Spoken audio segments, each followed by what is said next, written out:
Are we good? We might be good. Come on. Come on, start. Come on, I believe in you. You can start the playback. The main thing you need on here is the different experimental. What is happening right now? Is anyone here? Can anyone see the stream? Can you like type something? Because I can't see it. But YouTube is telling me it's working, but I can't actually find it, which doesn't make any sense. Huh. This is so odd. If you're watching the VOD, feel free to skip forward a bit, because this is confusing me. Oh, okay, there we go. Now we're good. What the hell's going on before? Whatever. Doesn't matter. We're good. We're good. Yeah, okay. Should be good. It's right down. Alright. Yeah, everything looks to be in working order now. Fucking finally. So let's, also a lot of it's like let's get going. I'm... Oh, no, we don't have audio? Oh, now it's back. Okay. I'm just gonna go with it. Okay, you tell me if something's wrong. Okay, where did we leave off last time? Oh yeah, that's right. My internet cut out. And... had to, yeah, my internet cut out in the middle of the investigation. Now, I have it on good authority that we might very well finish the game today. Which means, bad news and good news.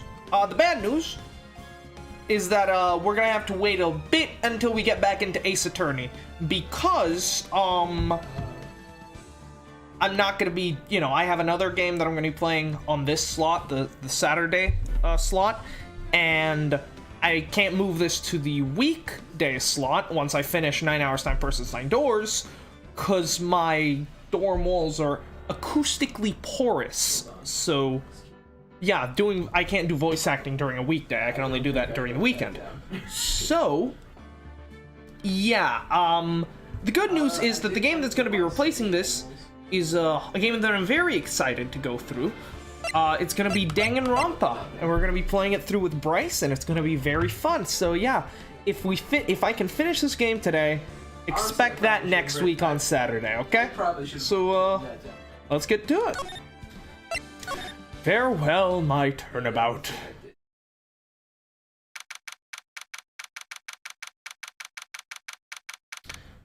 Oh, didn't I save this? I'm pretty sure I saved this before this, right?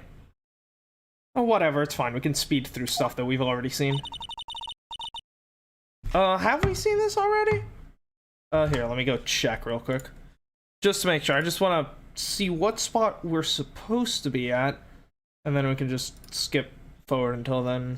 Everything will be good. I just want to... No, that's the wrong one. I want to go to part...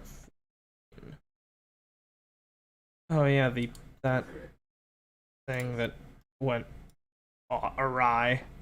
Because apparently it got hooked to the wrong thing. Unlist that. I don't want to have that. I'm gonna need to fix that. Damn it. Taking notes on all of them, but I've only done God damn it. Okay. Yeah, I don't know what happened. My Streamlabs apparently hooked the wrong event, which was quite odd, I will say. But whatever. Okay, let's see. When did my internet cut out?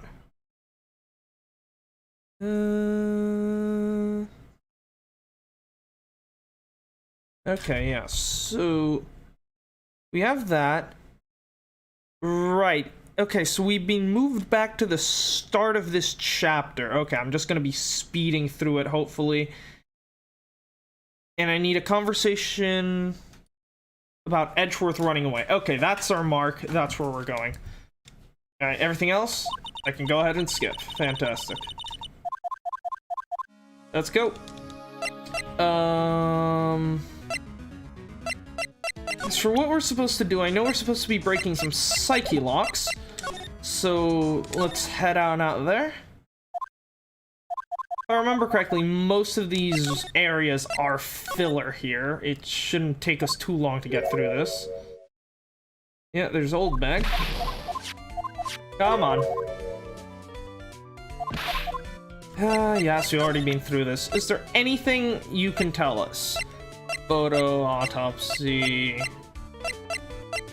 No, I believe we've already given her everything we could. Okay. Here, actually, I can just use my last episode as a guide for what I'm supposed to be doing.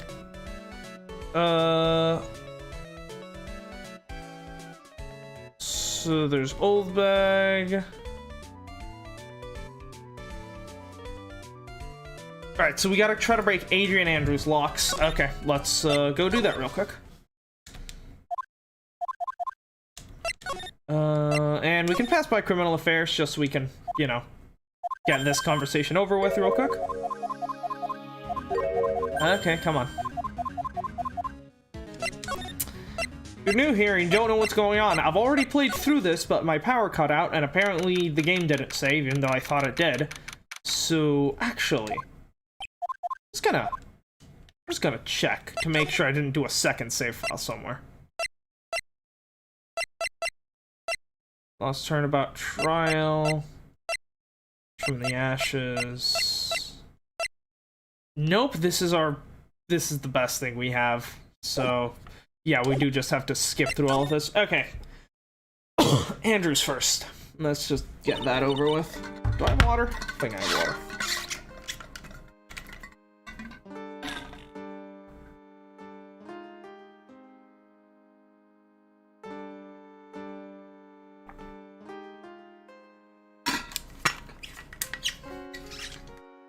Alright, we're good. Let's see if I can remember how to do this. Huh? Can I, or do I need to talk to her first? Right, I think it's about Celeste. Yeah, and you'll try to dodge my questions, of course you will. Oh, no, that didn't get locked. What about that? Is that one getting... Ah, there we go. We need to go through the conversation for her to actually, get to the part where... Yep, there we go. Single lock, this one should be easy to crack if I remember correctly. So let's do that. God damn it, this really sucks that I got pushed back to the start of this. But hopefully, you should be able to get through it pretty quickly. And her passive would make her take... And her passive would make her... Oh, someone! It'd probably be Celeste then. Yeah, we've already seen this. Come on, just skip forward with it. Seems to be this relationship between Celeste and Matt. Oh, Celeste and Matt.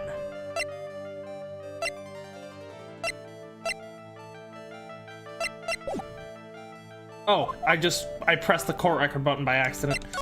Okay. Wait, what? No, we were actually supposed to do that. Huh? Wait, what are we supposed to do here? Okay, I'm gonna pull up a guide for this. Because we've already played through this, so we might as well, you know? Justice for all guide. There we go.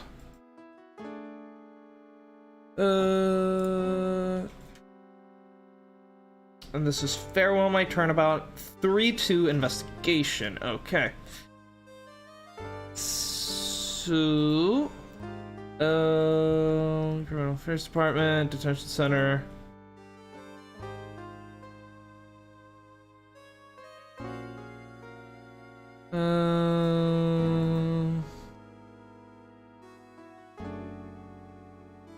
Guard.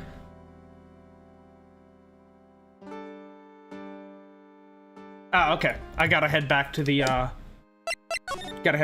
Criminal Affairs Department, because we're not done here yet. And then I gotta go back and talk to Matt. Right, okay, so the game does force you to talk to both of them, which kind of sucks, but there we go. God damn it, if only I could scroll through the text faster. Alright, yep, just spill the beans. Oh, Jesus Christ. Yes, Matty boy, I already know your true nature. I know you're a psychopath. It's got like a weird-ass scar on his right eye, and you're covering up with your, quite frankly, beautiful hair. But I don't have time for this. Do you understand? I suppose this gives me some time to think about this. I mean...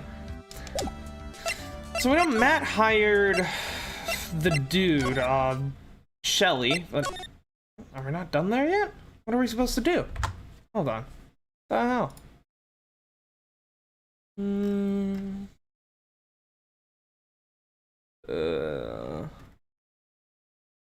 Session center...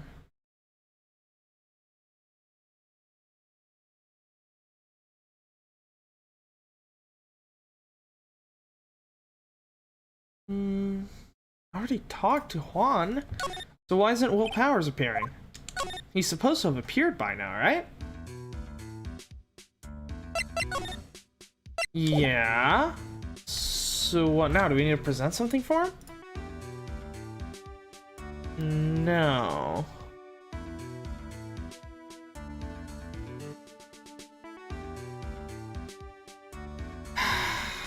Alright, maybe we can, maybe we need to talk to Old Bag. That might be a thing we have to do, which... Oh, damn it. I guess we can swing by the office anyways. You know, just cross things off the list. Here we go. Old Bag should be in the Viola Hall. Alright, let's just... run through the conversations. And then tell me about Juan and Adrian. Come on. Yes, yes. Come on. We've already seen this before. Okay, now she's talking about Celeste's suicide, so... Oh yeah, and the music is off, so I guess I did need to go through this route. Interesting. Very interesting. Alright, we done here?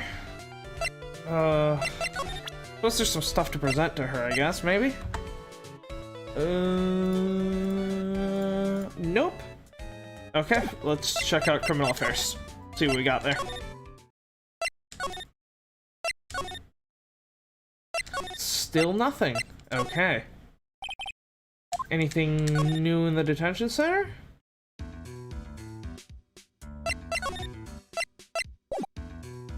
And I can't get Matt's secret, not yet.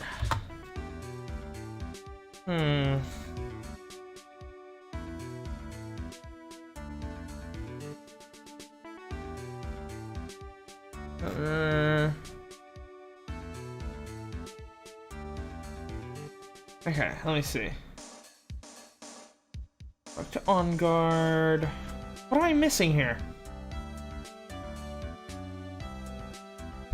I mean, we need to talk to Pearl, actually. In the first room, where we spawn in. And this is throwing me for a loop. I've already done all this. Come on, game. Just let me do this. Yeah, let's just knock off all the conversation topics with Pearls. Come on. Do we get anything important out of this, maybe? Yeah, actually, I think we might.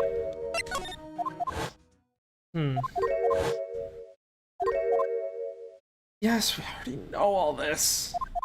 It's a pretty straightforward case. Matt and Celeste had a thing. Some reason Celeste died, and Adrian blamed Matt for it, so she essentially tried to get close to Juan Carita in order to try to ruin Matt's career. Matt hired an assassin with essentially a double duty. Kill Carita and get Adrian arrested. That way, both of the threats to his life would be wiped away. Okay, and there we go. Now Power shows up. Okay. Just hurry up and give me the info I need. Come on. I just need your help to break a couple of psyche locks. All this exposition, it's useless to me. I've already heard it. Wow, you sure do like to gossip, don't you? Fucking piece of shit.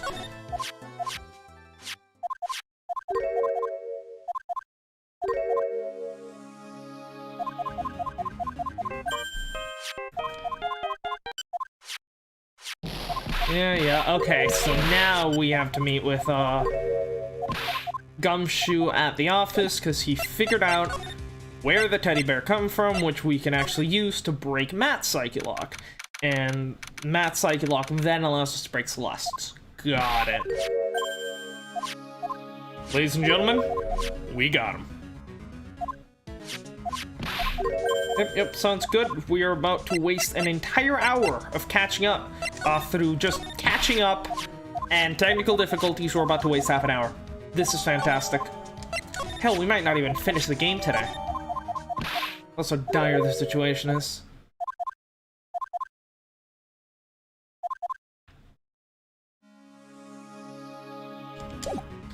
Alright, is that it?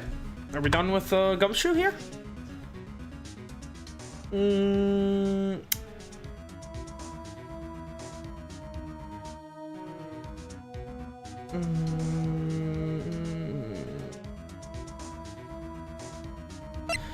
Okay, let's head back to the detention center. Yep, let's break this dude.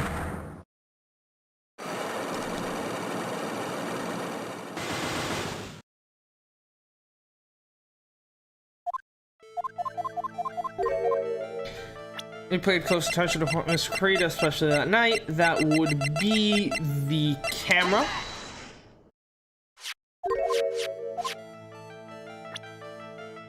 Where's the camera? The bear. Which you bought, by the way, so don't try to squirm your way out of this. The person who gave this bear to Mr. Carita, that was you, of course. Why else would I be talking to you about it? Proof that it was you. That's the receipt information. Come on, let's try to catch up before the 30-minute mark. That's my goal right now. The reason he had this filmed in secret is because of the Shelly. Yep. And that should break him, or it should be close. Oh yeah, I remember. You're a hero of justice and died, of course. Yours client. You're a hero of justice is such a great answer. It is so good. Okay, yep, that breaks it all, and now Matt, the true Matt, shows up. Yep, lift the hair, of course. Oh my god.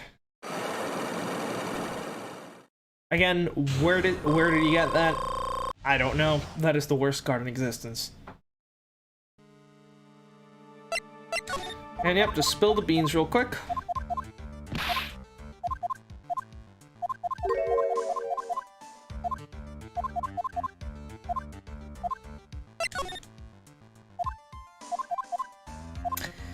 This is riveting gameplay right now.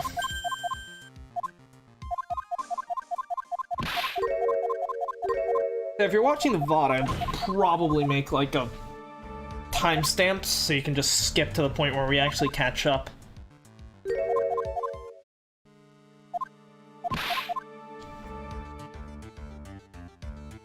Okay, I think this is the part where we left off, if I remember correctly. Yeah, okay, we get to the police station with Edgeworth, and the line... I guess... Yeah, I suppose we can just do this conversation over. That's right. He's holding Maya hostage. What? What should I do? That's not something I can answer for you. Mr. Edgeworth? Right. Only you can decide where to go from here. 1 year ago, at that time, I didn't truly understand what a prosecutor was. And that is why I had to leave the prosecutor's office. I felt that I couldn't stand in a court of law until I knew what a prosecutor really was. And now, right, it's your turn. My turn. What does that mean? What is this thing called a lawyer? What can you do as one? You must find the answer, and you must find it on your own. Right, and like I said before, this is kind of mirroring Edgeworth's transition, because Edgeworth used to be of the mentality, a prosecutor's job is to get the guy found guilty at any cost. But later on, he essentially had a change of heart and realized that no, a prosecutor's true duty is to find the truth and to get the true killer convicted. As a defense attorney, I have a feeling it's supposed to be a similar lesson. It's not... You're not supposed to try to find, do everything in your power to find your client innocent, although that is certainly a good way to do it. It's, at the end of the day, your true purpose is to root out the truth, and, well, as long as the prosecution and the, defense do their job, the evidence should speak for themselves. I'm a lawyer, but to fight for someone who is clearly a killer, Matt on guard. That man is really... It doesn't matter who. Every person deserves a proper defense and a fair trial. Isn't that the basis of our judicial system? Proper defense? What exactly is that? Is it where a lawyer forcibly and blindly gets an acquittal through shouting and trickery? No, although that seems to be pretty on brand for you, Phoenix, not gonna lie to you. Like, that's pretty much what you do. All the time. Let me get the microphone a bit closer. Hopefully get some better audio quality. Ironic that you of all people would say such a thing. Yeah, it's literally all you do, Phoenix. Isn't that exactly how you have fought for your clients up until now? Well, that may be true, but that's because I believe my clients to be innocent from the bottom of my heart. Yeah, but what do you do? Yeah, the issue with that method is that what do you do when stood up against someone who is undeniably guilty? Like, unequivocally so. If I were to get on guard an acquittal, that isn't a proper defense at all. I became a lawyer because I thought I could save people who are suffering and in pain. But when I look at this mess we're in, I can't even protect the person closest to me. Even if I win the case, I still lose in the end. I just don't know what to do. Yeah, he's going through a bit of a crisis, just like Edgeworth did. Right, would you get a hold of yourself? You have it all wrong. What? We aren't some sort of heroes. We're only human, you and I. You want to save someone? That's something easier said than done, wouldn't you say? That's... You're a defense attorney. You can't run away from that. You can only fight. That's all you can do. People like you and Franziska von Karma are always using all you have to pin me down. You fight to the very end, even when you know the truth is not with you. I'm not like you. I can't fight for a false verdict, for I might not clearly know to be guilty. Franziska, she fights for herself. The only thing she fights for is her perfect win record. That's all. And? Isn't that the same as you? Isn't that why you ran away a year ago? Because your precious win record was destroyed? You are so petty. Yep, see, this is what I'm here for. You know, if I wanted truly deep murder mysteries, I'd be playing Danganronpa again. I'd be playing some other game. No. The only reason to play Ace Attorney is truly is for the relationship drama. I see. Now I understand why you despise me so. However, you are mistaken. What do you... Thanks to you, when you sealed off my path to a perfect win record, I began to realize the error of my ways. I realized that things such as perfect records were meaningless. What? I don't believe you. Are you saying that is why you left the prosecutor's office? But then, why? Why are you here now?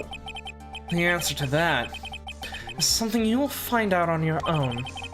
I have faith you will see it before the verdict is read tomorrow. But if you can't, then you will be powerless to change the ending of this story. Yeah. Oh, and there's Shelly. Mr. Nick, transceiver. I'm sorry for what happened earlier.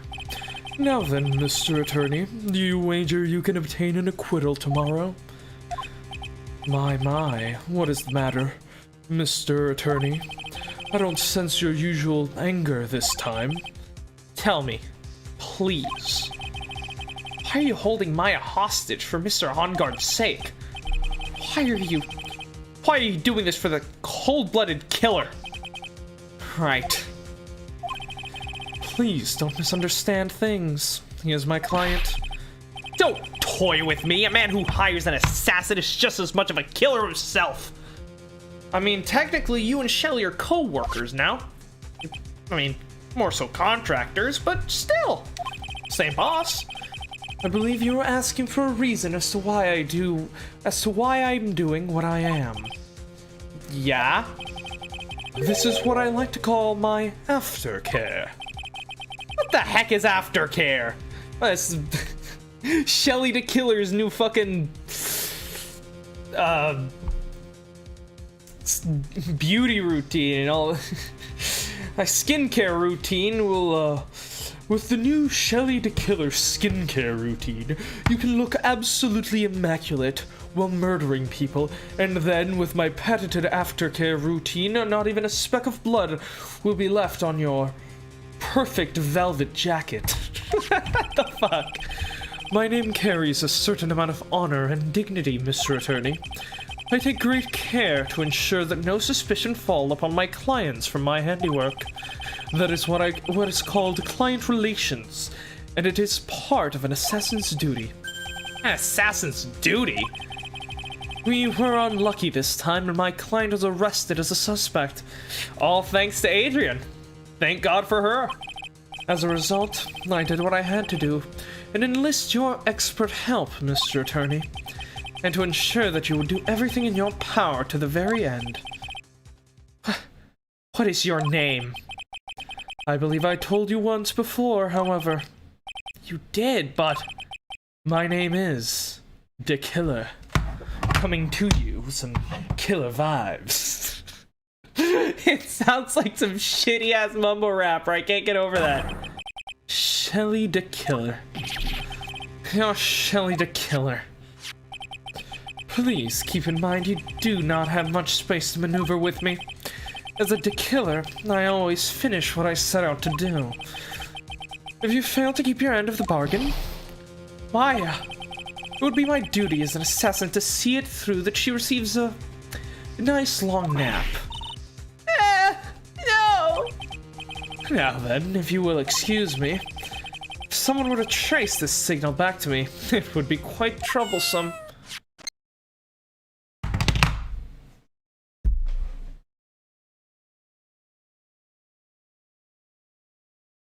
What is he called? What is the cat called again? Do we have the cat in the do we have the we do not have the cat in our court record. So I don't remember its name. The greatest assassin in the world?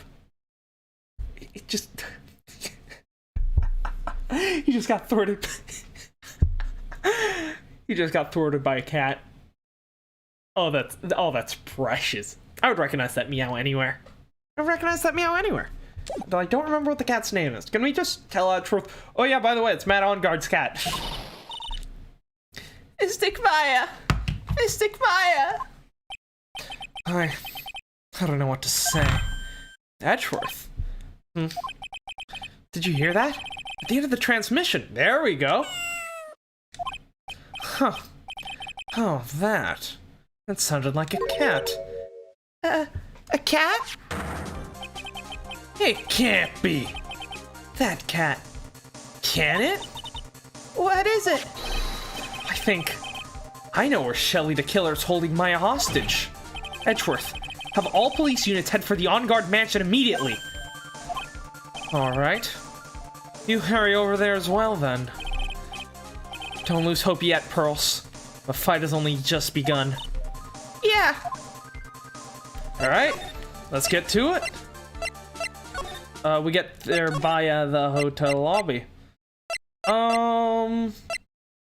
Actually, before we get there, Can we just go quickly rub that in, On Guard's face? Sorry. I'm really sorry, but, Mr. On Guard's refusing to meet with you. I see. Well, I guess I don't really have anything left to talk about him anyways. You already basically admitted to the crime, so... yeah. Shall we listen to what Ms. Andrews has to say? Okay, so we can actually go talk to Andrews instead.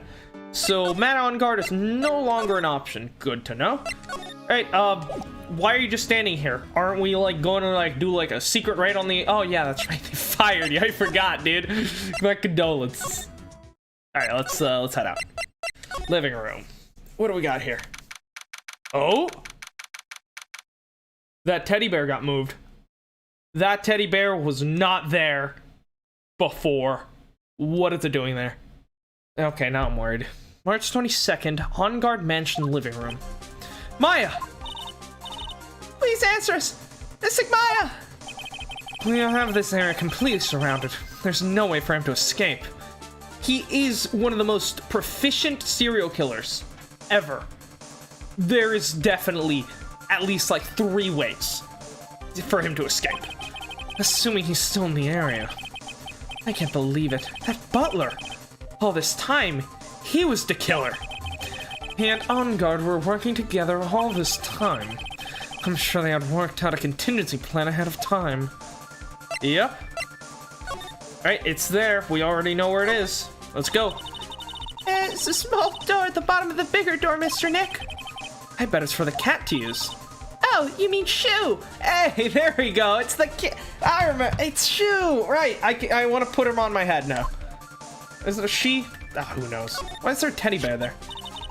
Oh, it's a figurine of a bear. But there are a lot of cuts in it for some reason.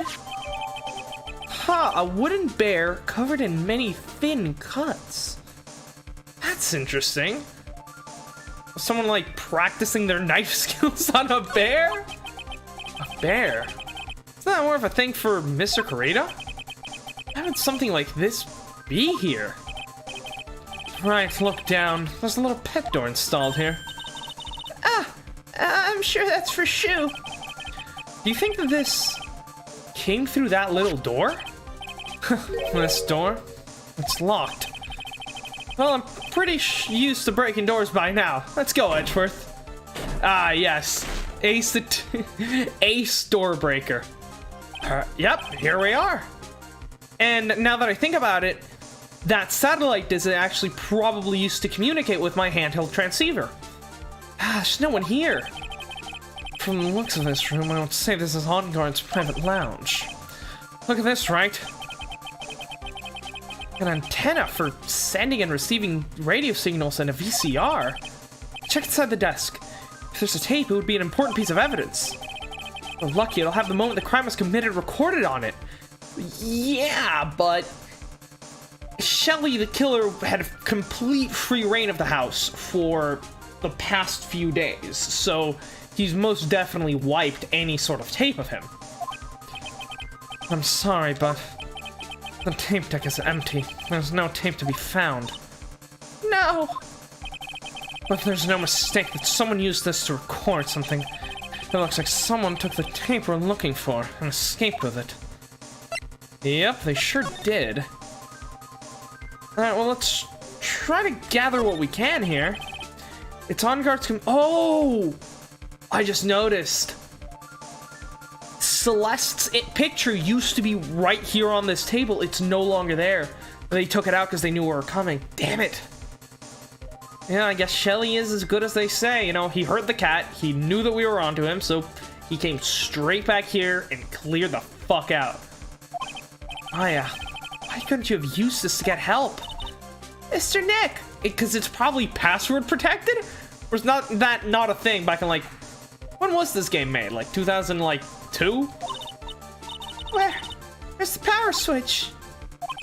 Oh, I get it. So that's what happened. She couldn't find the power switch. I mean, the tower is right there, so it's somewhere on there. Have you checked the IO? The IO shield? It might be on the, you know, right below it. Right after the plug. It's VCR and an antenna. footage that the spy camera took at the scene of the crime was beamed here and recorded on tape. If only we had that tape. It would have been really helpful. Yep. A huge television and speakers room is largely here. Also, dude, why don't you just, like... You could have just... If you really care about your aftercare so much, about making sure your client isn't found guilty, maybe you could just, you know, turn yourself in. I mean, that would work out. I'd be fine by that. I'm sure if Maya saw this, she'd say, "I would die a happy samurai fan if I could see the nickel samurai on a TV like this." Pretty sure she actually did say that, actually, or something along those lines. Yeah, that's what she'd say. I can't believe I just made a joke about Maya, all things considered. The table with nothing on it. It's a very small table. I bet we could barely squeeze 3 pearls on there. I wouldn't sit on the table to begin with, Mr. Nick. Of course, because you're a very well-behaved child, unlike that hooligan, Maya. Couch. What a spacious sofa. I bet 10 pearls could fit on here. I don't think 10 of me would fit, Mr. Nick. Sure they would, as long as we piled a few of them up. I can't read all the labels, but this is a very large collection of videotapes. Looks like On Guard taped all of his own shows. Well, yeah, he does seem like a complete fucking narcissist, doesn't he? Oh, no. Alright, anything else of import? I guess maybe the... There's a little door for shoe in this big door. I'm sure Maya used this door to shove this out here. I'm sure it was her. Yeah, the question is, why? What's with the cuts? Is there maybe like a message inscribed in the bear?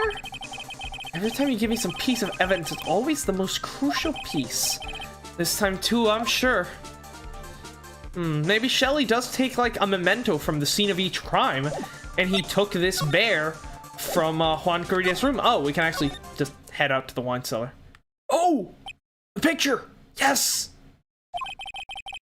You've searched all over, but it looks like he got away. I'm sorry. It looks like he slipped out of our grasp this time. And now, we've lost our only lead.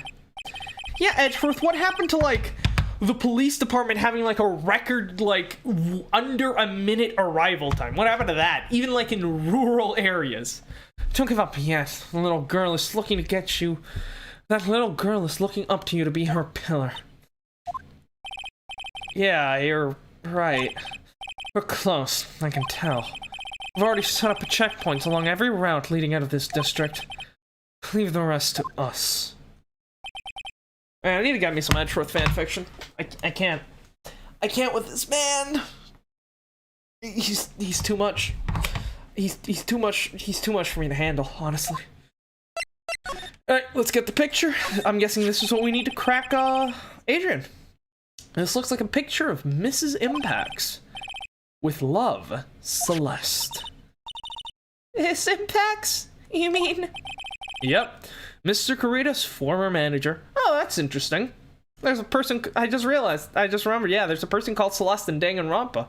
So, yeah.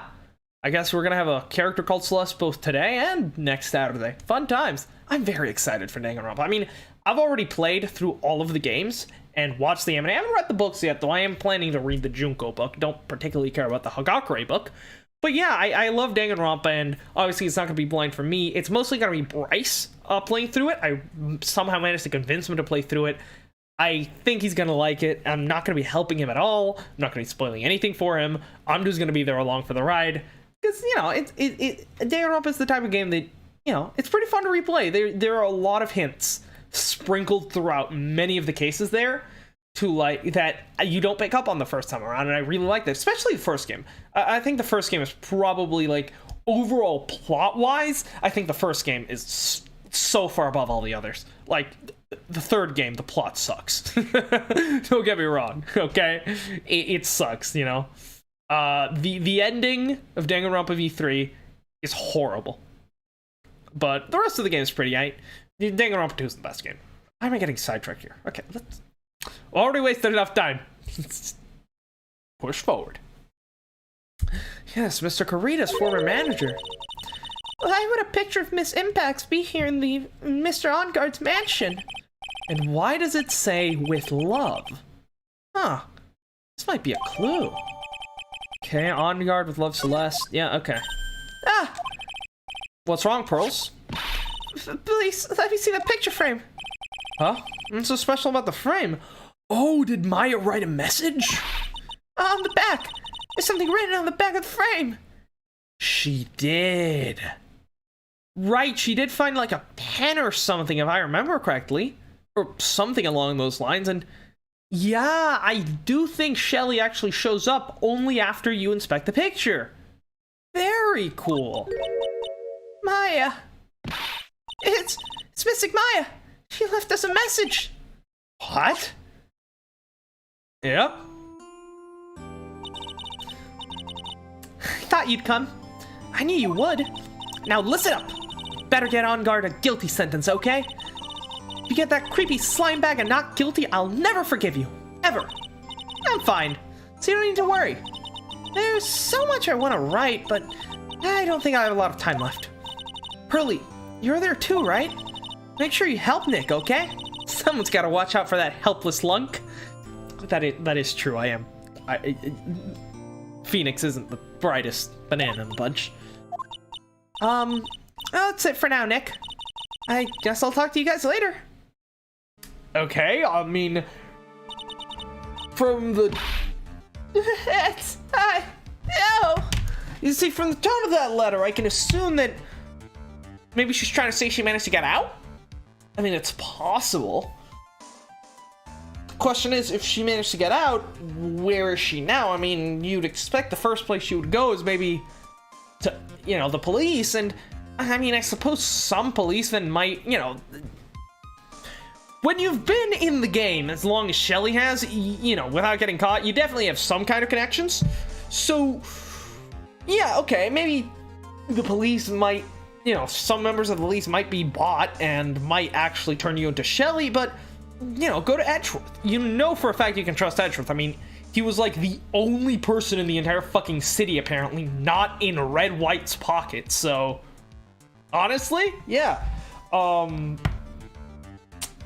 Yeah, I mean, the first thing I would personally do, if I'd been kidnapped and managed to escape, is go straight to Edgeworth, because I know he'd be able to help me, or you know, get me someone he trusts to guard me. But I don't know. Maybe I just want to see Edgeworth one last time before I die. That's also a possibility. Mystic Maya. Right. Comfort the child. What's wrong? Why the blank stare? Oh, nothing. We've searched the house, and this is the last room. It looks like he eluded us. Edgeworth. Yes? As far as clues go, I think this is about all I'm going to get. But I'm still short one last thing, so let me just make sure. Yeah, this has nothing to do with the... So yeah, the clue we actually have has to do with the actual picture itself, not with Maya's message. Good to know. But I'm still short one last thing. And what is that? Yup. The last Psyche Lock. Miss Andrews' Psyche Lock. If I could just find out what secret she's holding, then I think I stand a chance in court tomorrow to blow this case wide open and expose the truth. I think I know what you're thinking. I'll contact the detention center. Thanks, Edgeworth. Well, let's go, Pearls. It's time to open the last lock. March 22nd to 10. Yeah, okay. Good evening, Mr. Wright. What's wrong? You look ill. Miss Andrews, I have come to remove your Psyche Lock. Psyche Lock? I want to know, and you will tell me. Your secret. Fine, go ahead. Try to break me, if you can. Oh, I can. You have one lock. One lock. Matt had 5. We know you're one of the least strong-willed people in this game. You're fucked. Yeah, the latency is actually really good. It's like something like 5 seconds. It's really fucking good. Why frame him? Alright, let's go for it. Can you please tell me why you framed Mr. On Guard for the murder? I've already told you countless times it's because I thought Matt was the killer. No, that's not it. I know you have a personal reason to dislike Mr. On Guard. Miss Andrews, you may think I didn't hear it, but I know you said something earlier. You said revenge. So you're saying I was taking my revenge out on Matt? That's why. What an absurd idea. I don't have anything I want to take revenge for. Miss Andrews, a woman who lives by being dependent on other people. There is something or someone in her past that would make her take revenge. Yeah, and that would obviously be Celeste. Celeste. There is only one catalyst that could cause such strong feelings, and even revenge. And that is Miss Impact's suicide. What are you trying to say? Celeste was Juan's manager. On top of that, the one who hit her suicide note was also Juan. What does that all have to do with Matt? You're right. You haven't mentioned him yet. But for you to hate Mr. On Guard, it would mean that he must have had some relation to Miss Impact's and her suicide. Can you explain to me this relationship between Celeste and Matt? No, I can't explain, but I can show you. Does that work? This is a photo of Miss Impact's, correct? She looks younger than when she passed away, though. With love, Celeste. This is Miss Impact's handwriting, isn't it? Where did you find this? Oh, that's all right. This is a rhetorical question.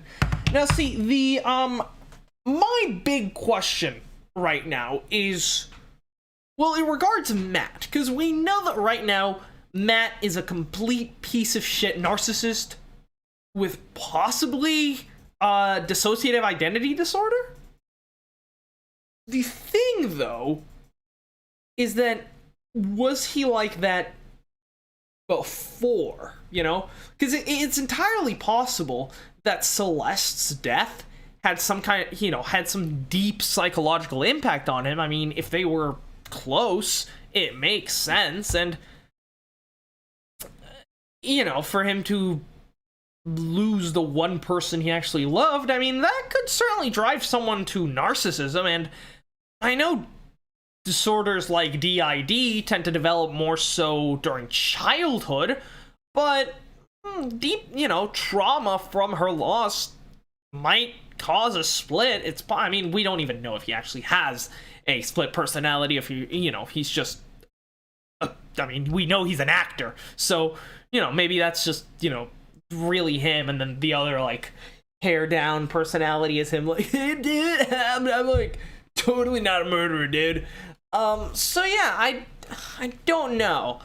Then again, it's also completely possible that he was a dick all the way through, and if that's the case, then it makes complete sense that he is in large part the reason why she was murdered, Or, I mean, why she killed herself, if he was, like, abusive or something. Yeah, it is.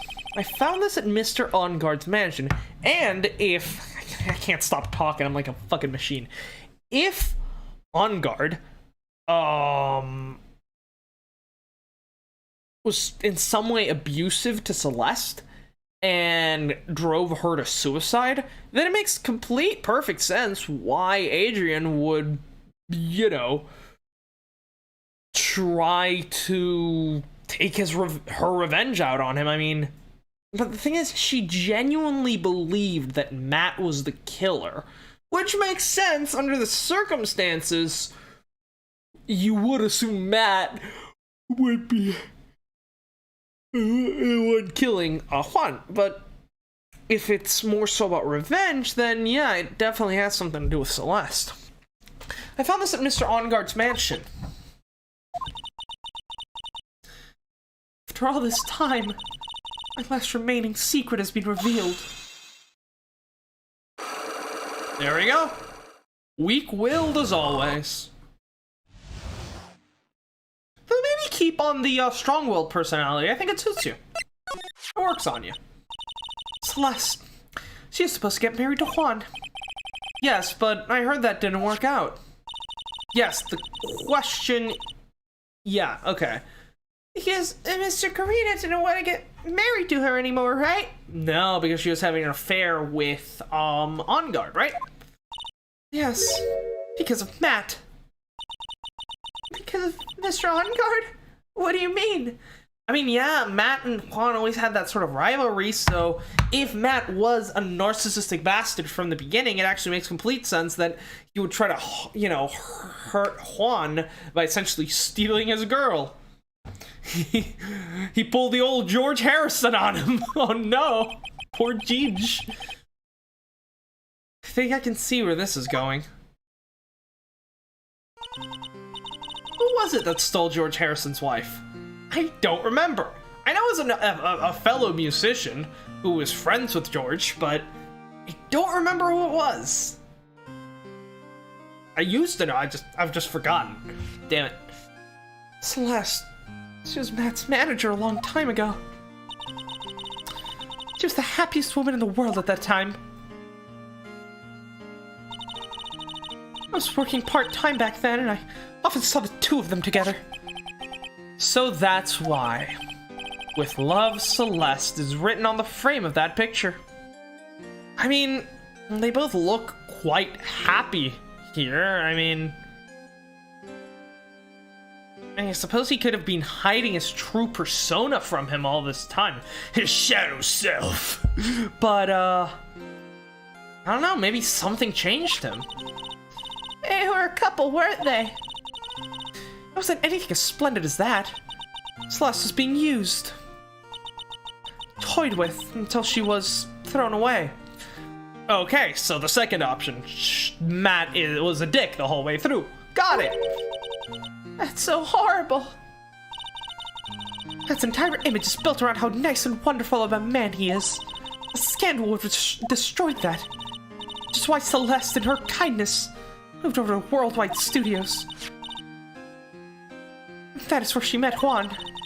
She seemed really happy with him. Even happier than when she was with Matt. Celeste and Juan were a good match. Were such a good match they were even planning to get married. And then, it was suddenly called off. The night Juan called off their marriage off, Celeste, she killed herself. So what did Matt have to do with that? And that's why I framed Matt. It's my revenge for Celeste, and for myself. I'm sure even you can guess why Juan called the wedding off, right? Matt confessed to Juan about his relationship with Celeste. I see. So that's what happened. But why did Mr. Karita have to call off the wedding? I don't understand at all. Just, the Pearls, just go back to watching, kids Shakespeare or whatever. Classical theater, was it? I don't remember. Shakespeare's good. I'll always watch Shakespeare, you know? Shakespeare's always a good choice. Macbeth, Julius Caesar, those are my favorites. Actually, no, not Macbeth. Othello. I got the two confused. They both have like a sound, you know? Oh, Ello, Macbeth. I always get those two names confused. No, I'm actually not that huge fan of Macbeth. I think it's kind of a mediocre story, honestly. Romeo and Juliet is better than a lot of people give it credit for. In fact, most people who actually like Romeo and Juliet like it for the wrong reasons. I don't know why I'm talking about Shakespeare. Let's move on. It's probably because of his worthless male pride. Juan and Matt were always fierce rivals. Matt waited for the wedding announcement and then unleashed the truth on Juan. He was aiming for when it would hurt Juan the most. Poor Miss Impax. That wasn't the end of it. That day, I'm almost certain Celeste left a suicide note behind. And in that note, she left a detailed account of Matt's various misdeeds and... But then why would Juan hide it? Unless... I think I pieced it together. I think I finally figured out what Juan was going to reveal at that press conference. Celeste's suicide note. He never destroyed it or anything. He was going to show the world what a piece of shit Matt Enguarde was. The question is, right? Okay, let's go off of the assumption that I'm right on this, and that he was going to read the suicide note during the press conference. Why? Why would that, why would he hide the suicide note all these years and then wait until, put this big event together to show it? I mean, she was she was the manager of a very well-known actor. If her suicide note came out and Matt was the subject of it, I mean, that would take the world by storm, wouldn't it? Although, I guess this game was technically made before the internet was as big as it is now. I mean, don't get me wrong. I mean, obviously the internet existed back then. I might have been born in 2001, but I'm not a fucking idiot. I know the internet existed back in the day. The thing is, right? It's definitely not as widespread as it is today. I mean, we are in an age of unparalleled information sharing, Nowadays, if that suicide note could just get posted on Reddit and that's it, spreads across the world in an instant. Kind of like what happened with the whole Epstein thing. Especially because in that case, there was like a whole conspiracy around his suicide and everything. But with this, I guess, I mean, I know the game is actually set in like 2020. They just could have never predicted that the internet would be as big as it is. So, yeah, I suppose if we're going by the cultural standards of that time, maybe the internet wouldn't have been enough for the note to actually be widespread enough. And in fact, Matt, being a powerful actor, could have probably had the connections to quiet everything down and keep most of it under wraps.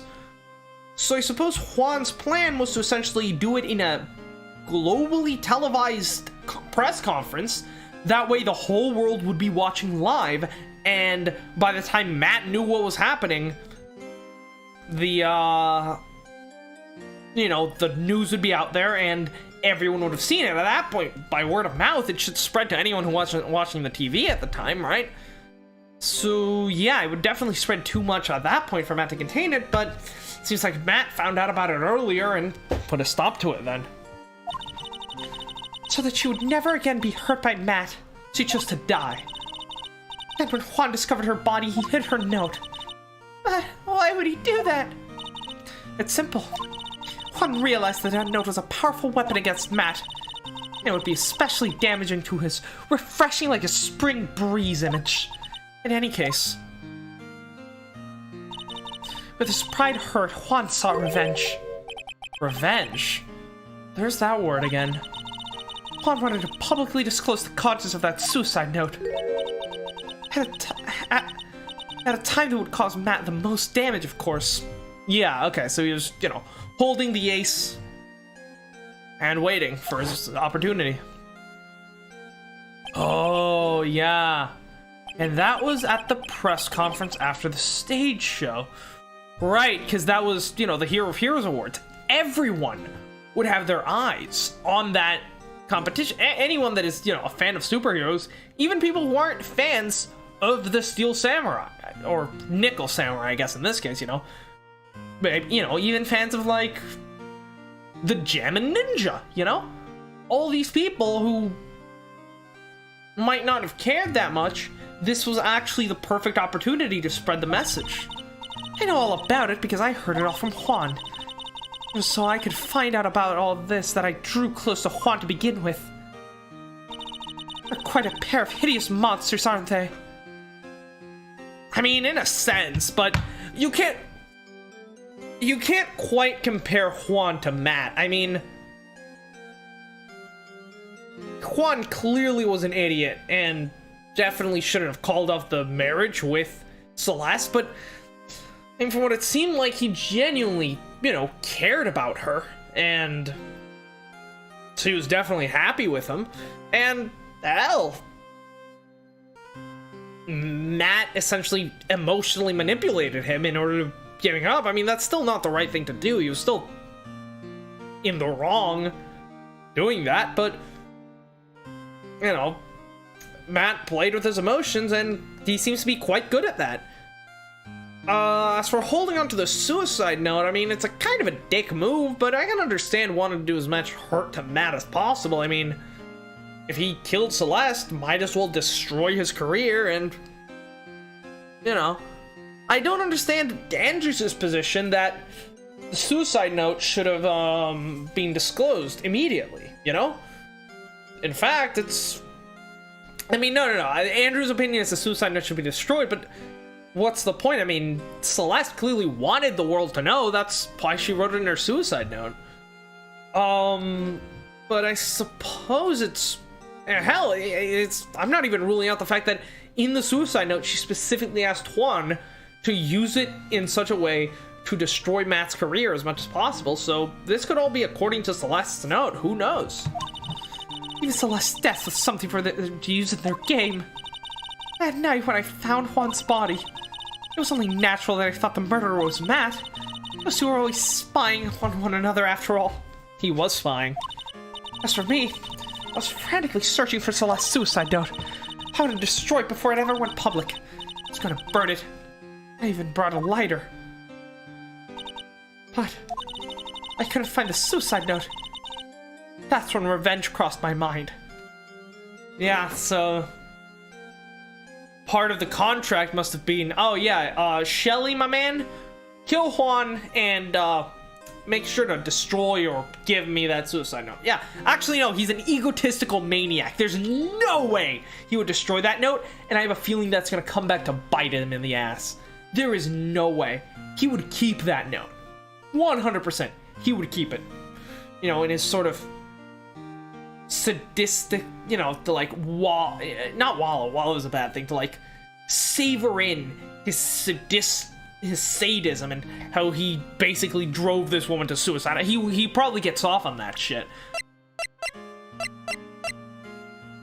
And it's probably inside this bear. I mean, we know the fact that the bears were part of Mr. Kurita's room, meaning that this bear was taken from Kurita's room to On-Guard's mansion. The only people who have actually made that trip after the incident were the police, although there's no reason why they would be involved. Me, I didn't do it. And Shelly, meaning that, more than likely, the killer took that bear from On-Guard's room, from Kurita's room, and left it in On-Guard's mansion for him to find once he got released. On-Guard would arrive, find the figurine, open it up, suicide note inside. And, you know, it's a clever delivery mechanism because, you know, if he ever, like, gets questioned, you know, it's just a bear. It's just a bear. I like bears. So, yeah. Because this is probably the most likely method for something to have been brought over from the crime scene, I think the suicide note has to be inside the figurine. Plus, it's here for a reason. It has to be important evidence. But even if it wasn't, I'd still think that'd be very suspicious. Yes, I was going to bring to them my own kind of cool revenge. So she's kind of different in that image, doesn't she? Celeste was killed by those two monsters. So when I stabbed Juan's body with that knife, I didn't feel a single shred of guilt. And that's all I have to say. Perhaps you're stronger. You have a stronger will than you think. You might work on that. You know, it suits you. Well, Mr. Wright, even knowing all this, you're still going to help that man? I'm a lawyer. I see. What a foul profession. This is brilliant. This is so brilliant. Because Phoenix is actually living through what Edgeworth lived through back during the DL6 incident. Because, back then, Edgeworth's father was murdered, and, well, Edgeworth at the time believed that, Mr. Shogi, I think that was his name, Mr. Shogi was the killer. But Mr. Shogi was found innocent, and so from that point on, Edgeworth hated defense attorneys. So, it's kind of sort of mirroring Edgeworth's whole situation during the DL6 incident. Oh, that is very good writing, and I really like that. It's fitting that Phoenix would find out.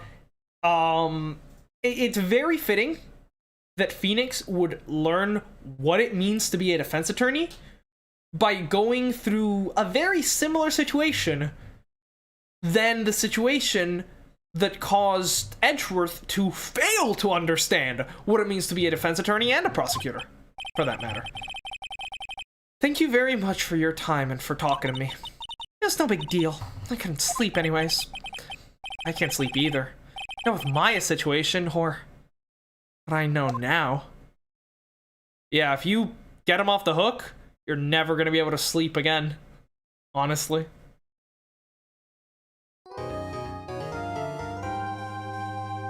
But yeah, this case is very good, especially because it's making Phoenix essentially question his entire career path as a defense attorney. Honestly, though, I still think, although, you know, to be fair, we haven't finished it yet, but I still think Rise from the Ashes is better. I mean, that basically made Edgeworth question his decision to become a prosecutor, so there's a lot of parallels there as well.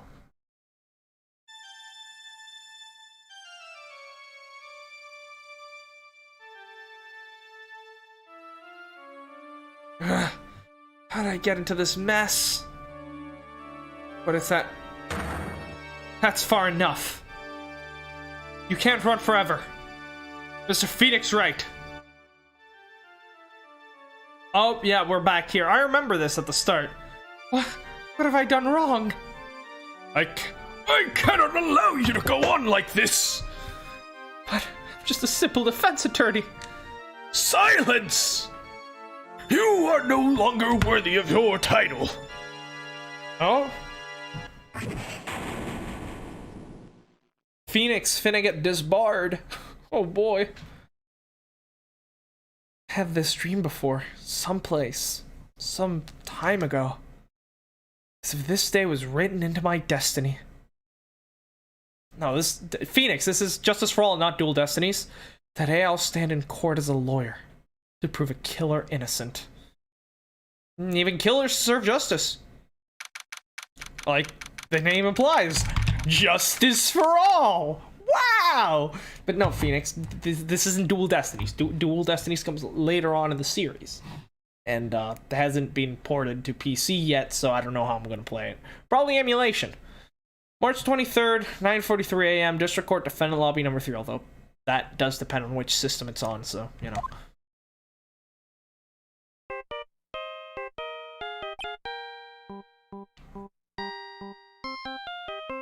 Yeah, that's fitting. You know? Going into the trial of the Nickel Samurai while hearing the Steel Samurai theme song. Very cool. Hello, this is Phoenix, right? You don't look so well, dude. You gonna prove me not guilty today, right? They literally just wrote in for him to call us just so we could have that that late motif, didn't they?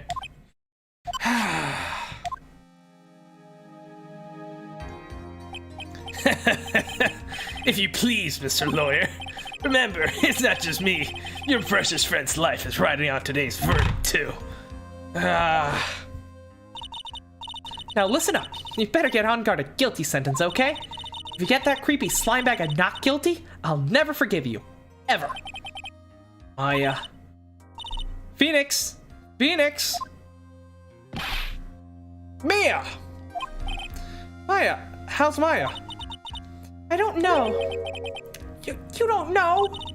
She hasn't tried to channel me since yesterday. Yeah, what am I supposed to do?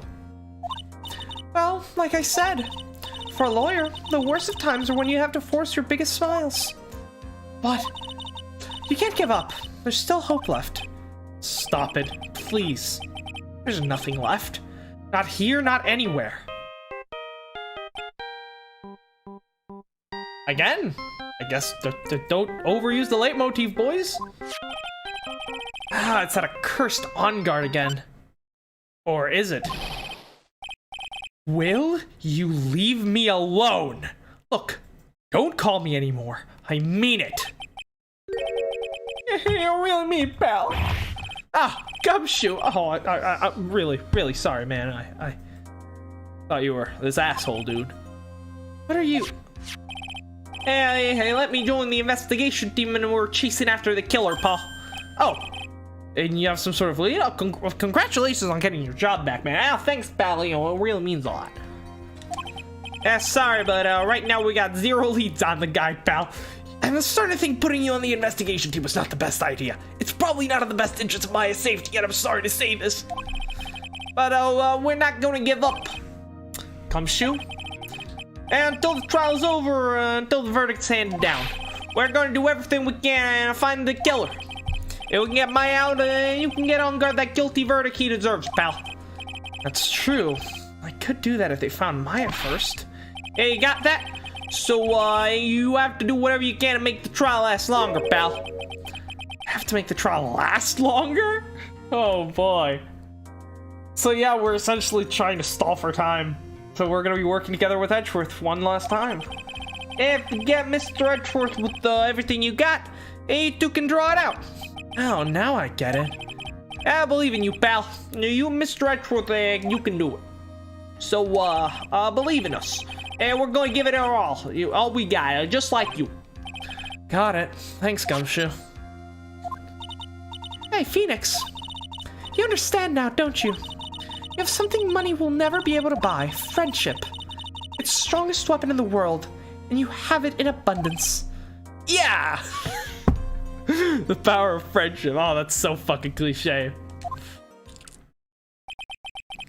Looks like we're coming to the end. I have to make sure the trial lasts as long as I can. Gumshoe will come through. I know it. Do you? Do you? This is Gumshoe we're talking about, so I'm not really sure. Hey, Akahiko! Welcome!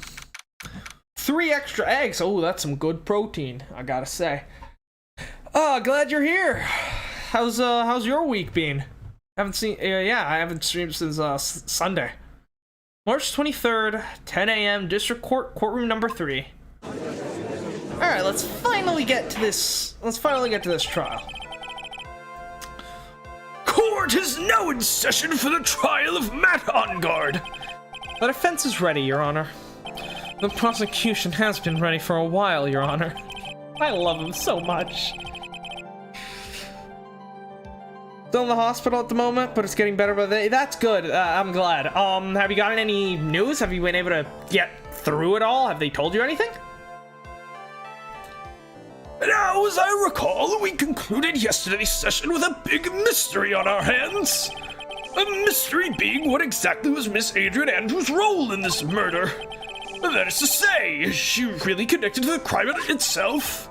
Mr. Edgeworth, if you would please inform the court of today's proceedings. Adrian Andrews. She forged evidence that threw suspicion onto Mr. Ongard. Should probably put the phone over here so I can see it better, shouldn't I? Yeah. The doctor's still not open at all, so I stopped bothering. Yeah, that is one of the disadvantages from what I hear about the Japanese medical system. Yeah, you are the first to show up today. Congratulations. You can type first in the comments. I'll give you the right. You can actually type it without being cringy. I'll allow you that much. And then proceeded to escape the crime scene by wearing the nickel samurai costume. The guilt of these actions are those from which she cannot escape. Are you saying she is guilty after all? I'm not finished, Your Honor. Miss Andrews has nothing to do with committing the actual murder.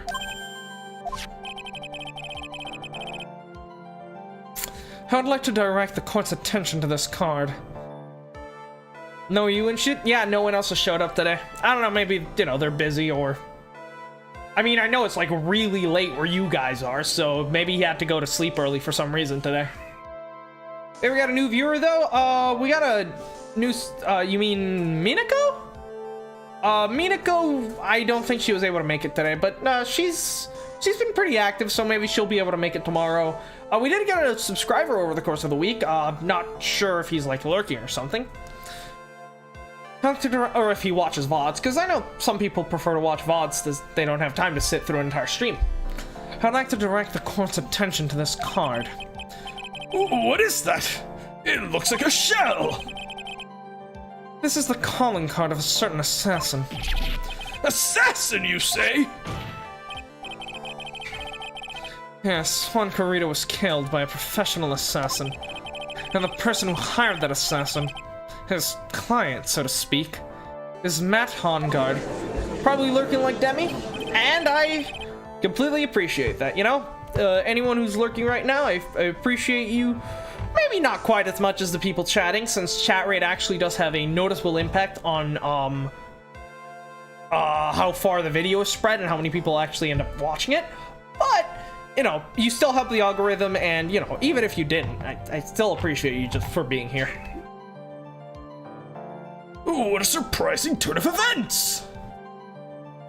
But yeah, Akahiko, I'm gonna be trying to actually finish off the game today, because we're gonna be trying to start Danganronpa next Saturday, which is gonna be a very fun series. I don't think it's become commonplace by now, Your Honor. Yeah, bizarre turnabouts are kind of the reason why they're all called turnabouts. That stream with you was sexy though, not gonna lie. Was that Persona, right? I mean, I will say you two got, I mean, it was fun, definitely, but you two got a little bit out of hand. Like, I mean, I don't mind talking about sexual stuff, that's fine, but just, you know, keep it a bit more, or I guess a bit less disconcerting, you know? Just, like, tone it down a bit. Don't be as explicit as you were the last time, because that was definitely going way too far. Here we be homosexual? Yeah, of course. I fully support that. It's just, you guys were being a bit too explicit, for the good of the channel, honestly. And I have a feeling it, you know, that kind of thing can scare a lot of people away. And I don't want to do that, you know? I know what's going on this time. So I know that everything Edgeworth has said is true. But we still have to hold out as long as we can. At least until Maya's safe and sound. I wonder how the trial will turn out today. Now then, please call your first witness, Mr. Edgeworth. Yeah, you scared off Minako, that's that, but, you also scared of, Demi, a couple of streams ago. I think they were during one of the Zero escape streams. It's just, I know you weren't talking about her, and I know you didn't actually mean to like do anything wrong. It's just, just tone it down, you know. Just don't be, you know, overly explicit like you were, because you know it gets to a point where it can definitely make people uncomfortable, and I don't want that. The prosecution calls the defendant's mentor, Mr. Will Powers, to the stand. Mentor in quotation marks. Poor Powers. Now then, witness, your name and occupation. Okay. Will Powers. I'm a poor, underpaid action star. Underpaid? You had to throw that in there? You're not even an action star anymore. You're a fitness coach or something, aren't you? And what is your relationship with the defendant? Oh, that's, I guess I'm a lousy metronym in a way. Yeah. It's not girls, you know? I'm sure I've known guys that would be definitely uncomfortable with that kind of talk, and I've known girls that wouldn't be. Oh, Narukami, welcome! Welcome. And, you know, I'll just say it again in case you weren't here. getting a bit sexual, it's fine, you know? Just don't be too explicit, because it, you know, I don't want to, the last thing I want is to make people uncomfortable. I guess I'm sort of a lousy Notre Dame in a way, yeah. Mr. Powers, please! You don't need to put yourself down so much! Oh, sorry, just kind of nothing short of the guy. On the night of the murder, you visited the defendant's room.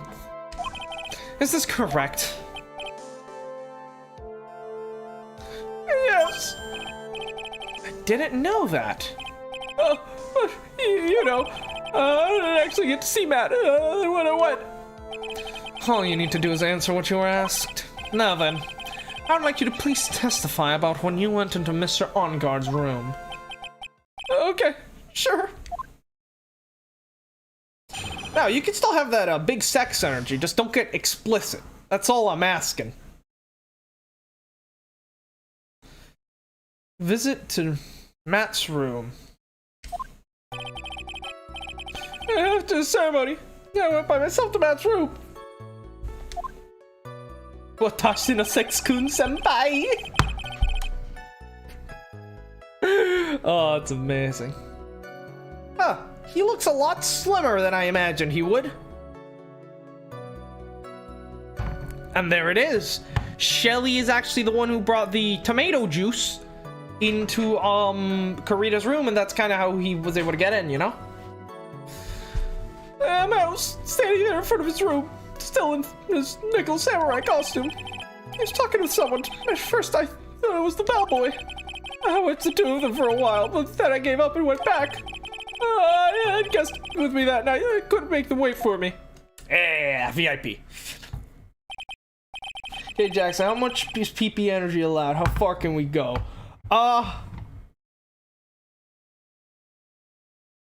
You know, just don't be explicit, okay? It's not that hard, you know? Just don't be fucking writing smut in my chat. That's all I'm asking. It's not hard. Nothing sounds out of place in Mr. Powers' testimony. And talking with the bellboy is no big deal. If one assumes that the person Mr. Enguarde was speaking with was an ordinary bellboy. Yep, we know who that is. What are you implying? Well, Mr. Wright, let's have your cross-examination, shall we? Looks like we're in another sticky situation. Huh? A trap. Can you smell it, Phoenix? But for us to find out more, we're just gonna have to charge in head first, right? Yeah, but Edgeworth is on our side here. He's not trying to prove Enguarde guilty any more than we're trying to prove him innocent. We're basically just stalling for time until we can save Maya, and then we can basically work together to get him convicted. It's simple as that. Yeah, go back to the POV battles. Those are nice and wholesome. Wholesome fun for the whole family. Except when it isn't, but, you know, that's fine. Okay. Standing there from his nickel samurai, talking to someone at first. I thought it was the bellboy. Guess something that night I couldn't make them wait for me. Do you remember this incident? Did Mr. Powers leave his seat that night? I don't remember that happening at all. Maya was making such a racket in her hyper state.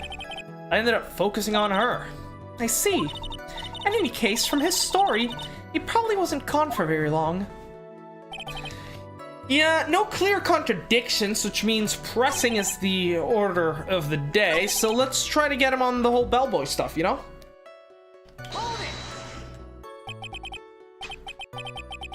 At least you stopped the Nanaco sex pen? Yeah, that was the first thing. It had to go. It's gone now. And now, you know, I'm just trying to make this a bit more wholesome, I guess you could say, though. Saying anything You? You? I'm warning you. I am warning you. Don't do that shit. Just don't give me that shit, Charlie. Don't give me that shit. At first, what do you mean by that? Well, He was in the bellboy's uniform. He had a bottle of juice on the tray. Sounds like an ordinary bellboy to me. Yeah, but it isn't. Yeah, but I didn't think it was a normal bellboy. And why was that? Why did I think that, Mr. Wright? How am I supposed to know? Sorry, I can't remember right now. Sorry.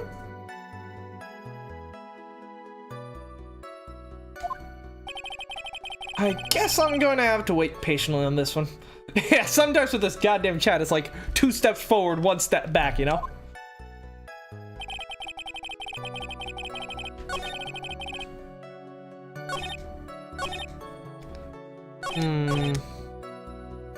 Thought it was the bellboy. Oh, would you like to elaborate on who your esteemed person is? Which esteemed personages you had as your VIP guests? So, who are these guests you're talking to? Phoenix, you're a fucking idiot. Oh my god. Short-term memory loss in action, boys. You guys, of course. You and Maya and Little Pearl. I thought it would get real rude since I invited you guys if I disappeared on you. I went back to my seat pretty soon after seeing Matt in the hallway. It's like squeezing water from a stone. It's probably pointless to press further. Yeah, okay, we've read that. Yeah, I get that you were just joking. Just don't. The award ceremony, I went there to myself. Yeah, why did you go? The defendant's room. And why did you go there? Like his mentor, like a big brother of sorts, and I wanted to say congrats. Nah, he'll never measure up to what you were. Only the original Steel Samurai was a good show. You know, Pink Princess was decent. Had some good bits. But no, Nickel Samurai, it's not really. It's not great. It's like the Steel Samurai was the Blue Album and Pinkerton. Pink Princess, red and green, and then Nickel Samurai was Ratitude and Pacific Daydream.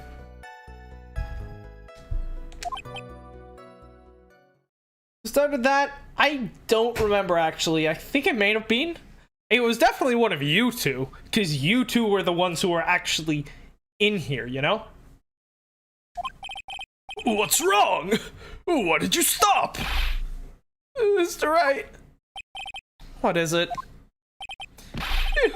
You're gonna try to trick me into a corner, aren't you? Oh, come on. I was your I was your defense attorney before. You don't trust me here, man.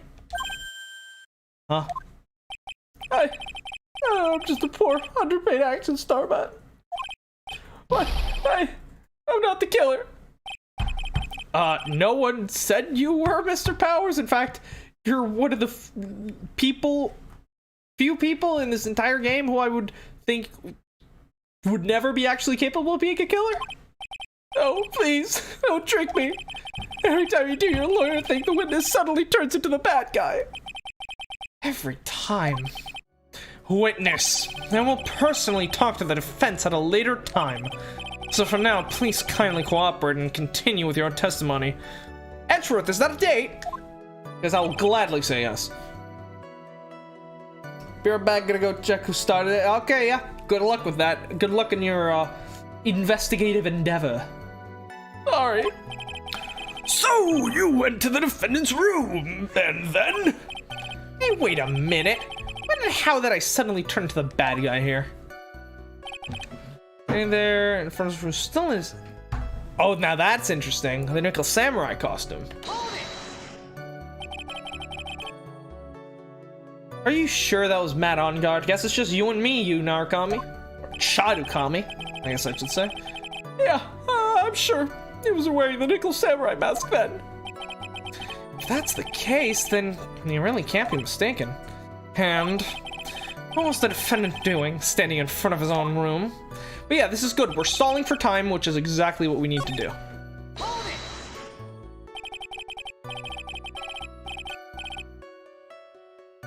Was it me? It was not me. I refuse to believe that it was me.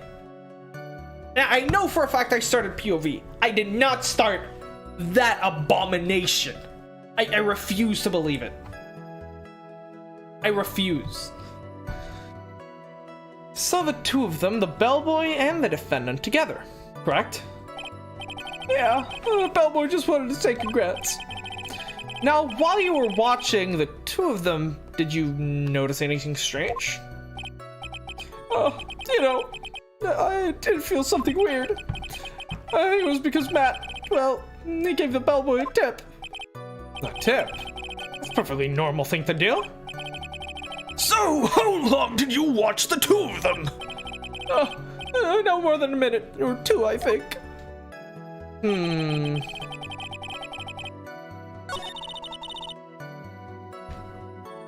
Why are you proud of POV? You didn't invent POV. That was my creation, and I'm extremely proud of it. Thank you very much. They're talking to someone at first. I thought it was the bellboy. I gave up and went back. Alright. There's nothing here.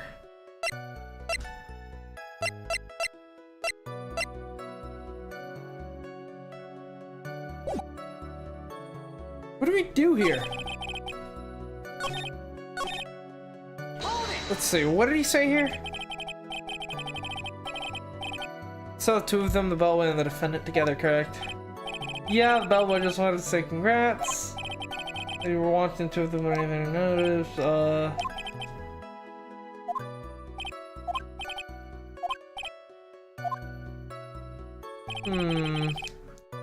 Let's see, I guess with me at the time, I couldn't make them wait for me. I can't contradict that, there's nothing that would.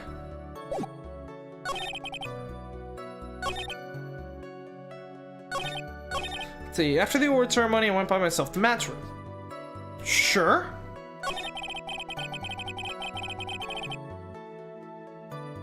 Matt was... Oh god, Akahiko, spill the beans.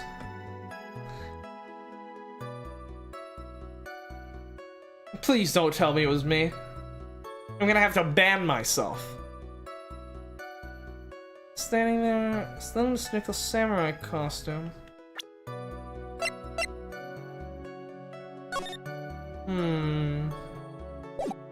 Yeah, he was.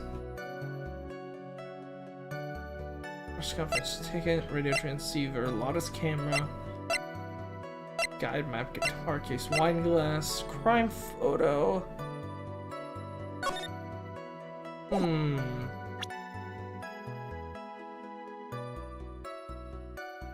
Of course it's complicated. What do you... explain. I want a full rundown here, my man.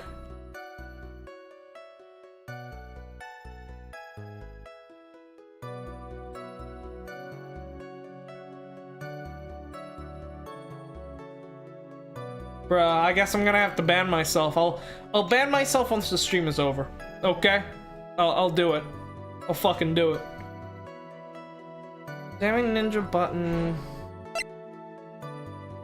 Suicide report. Or the suicide autopsy.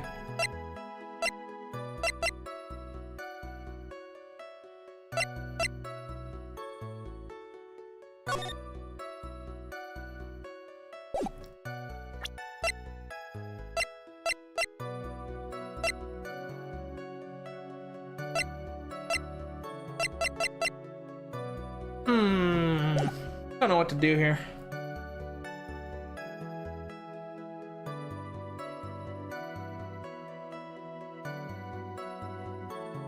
I'm not going to fucking horny jail for that. There are only 3 Persona 4 characters that I'm horny for. Naoto, Kanji, and Mori. That's it. Maybe Dojima, I don't know. He seems pretty cool.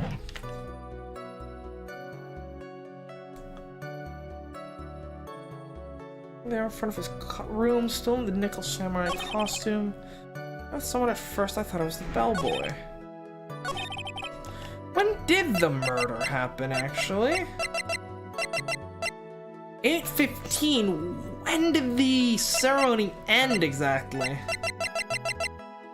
I'm not sure.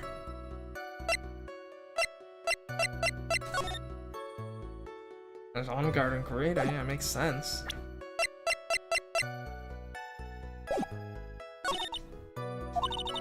Just leave.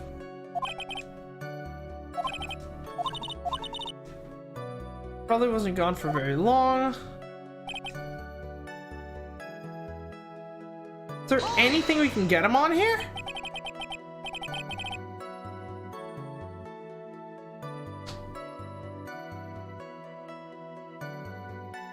Wait, what happened? Like right now or in an earlier stream?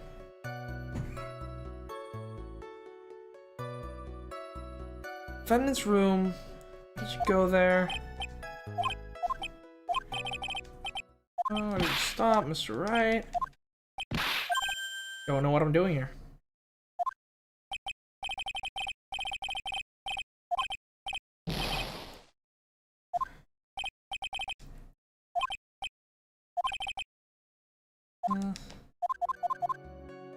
We get into this weird-ass conversation. That doesn't help us. His room, still in his nickel samurai costume. Looks like we're gonna have to go for something, I guess. Was it this man? Actually, I should probably save. It's probably for the best. Don't scroll up. Oh, now I am going to scroll up.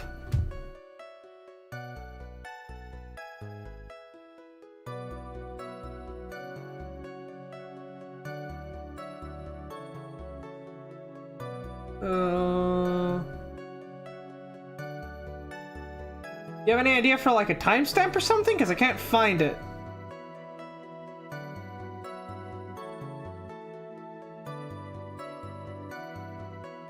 Oh! I probably fucking missed it. I don't know.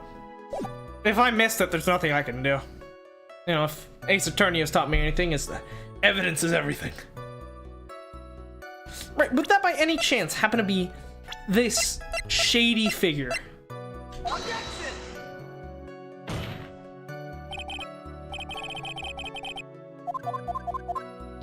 Great, okay, off to a great start. So put the phone there, that's probably better. Yeah, that's much better. See, no, that covers one of the, arrows. Okay, I need to check. There, got it. Let's see.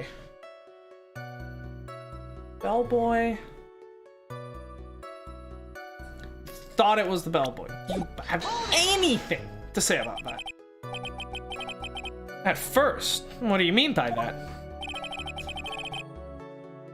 Oh, I don't think it was, okay, we already seen this. Huh? Hey, wait a second. Actually, Mr. Powers, only a few minutes ago you stated... Oh, okay. So I just had to... I pressed in the wrong order. Okay, got it.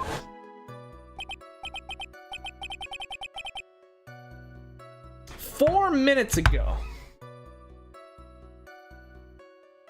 When was that?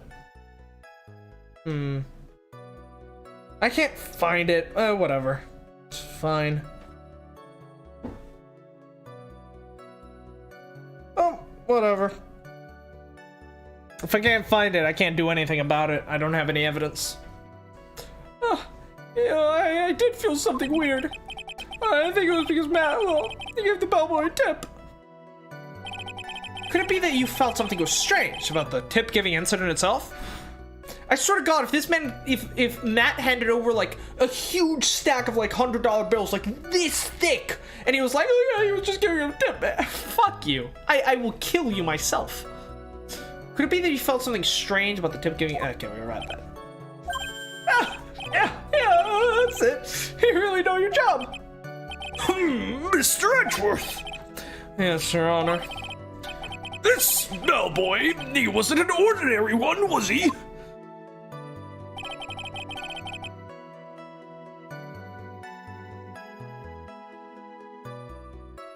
Perhaps you should let the witness tell us. Very well. Mr. Powers, Please amend your testimony. You mean about the bellboy, right? You know, once this grows and becomes more active, I'm probably gonna have to start getting some mods. So that's gonna be something I'm gonna have to start thinking at some point. But I mean, for the time being, I can mostly handle it myself.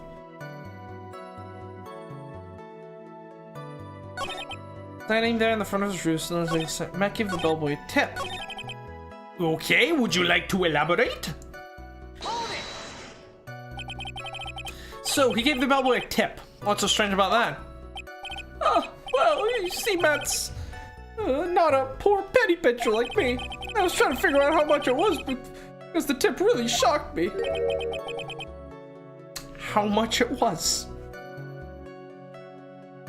Please don't tell me he was handing him over like a huge stack of bills. That's something even more surprising happened. Bellboy was putting the tip he got in his pocket. And that's when I got my first good look at the guy's face. I was really shocked. I'm afraid I don't follow at all. It sounds like Mr. Powers was surprised twice by this event. I wonder which of his shocking moments I should ask about. They're both important because the bellboy's face will confirm that it's Shelly, but the tip, I just... Now let's go for the straight. Actually, no, we can't lose health here, so let's just go for it. The defendant is a huge star. He can afford to give a generous tip, wouldn't you agree? Sure. But giving him that much was maybe a little too much, I think. A little too much. Would you please clarify for the court about how much you would say the defendant gave the bellboy? Honestly, I don't know. To be kinda gay, there's probably a folder of screenshots of our chat of the streams.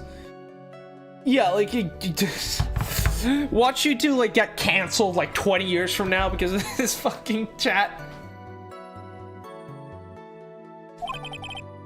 And why is that? Because he gave the bellboy a really, really fat roll of cash. My fucking god, it wasn't a stack. It was a roll, but still, man. Are you kidding me? Are you fucking kidding me? Powers. Why do you have a negative IQ, dude? A roll of cash! Well, how interesting. That certainly was a very generous tip, wasn't it? A very fat roll of cash. That can hardly be called a tip, Your Honor. Bro, you got the whole squad laughing. Judge is beginning to look awfully suspicious of us. Let's wait and see. There's nothing I can really object to here. I mean, who can argue that a fat roll of money isn't really odd? So supposing that a roll of cash was not the tip, and what was it? Payment for committing the murder. Payment, Your Honor. Payment? Yeah, my roommate knows I stream. He's cool with it. Oh. Moving it forward, I guess. Isn't it obvious? For the murder of Mr. Juan Carita. He would Toadite Door Persona 3 reference. I mean, that was more. That's a high school, though, so. And the bellboy that the witness saw? Yes, he was the assassin. Hold your horses now, Mr. Edgeworth. You don't have any proof of this, do you? Have I ever been unprepared to support my claims, Your Honor? Unlike Akahiko, it would seem. I have here the card Shelly the Killer left at the scene of the crime. Shelly the Killer? He is the person the police's special investigations team has been chasing for ages. I am certain that the person the witness saw was this very assassin, Shelly the Killer. Damn shit, your voice is changing constantly. I would think you're psycho. I told him about the fact that I do different voices. I made sure to include that. That was like the main reason why. Really? What's wrong, Mr. Powers? Oh, nothing. Something just clicked in my head. I think I just figured it out. I mean, I'm pretty sure he's a drama kid as well, so I think he understands the drive, you know, the need for the stage. Oh! Actually, I saw the bellboy again later on that night. Anyways, is Terra banned? No, he's not. What? Mr. Powers, please testify. Tell us what you saw. Yes, sir. Right away, sir. So yeah, we just gotta try to draw this out for, Gumshoe Special Ops team to find Maya. Second time. This time, I was in the hallway because I had to go to the bathroom. And that's when the bellboy I saw earlier came out of the room. Of course, when I say room, I meant Juan Corrita's room. Now that I think about it, the bellboy did seem kind of out of place. Yeah, so he had to be an assassin. I'm sure of it. I mean... Thank you very much. That is all we need now. But I'm not done. There's still more.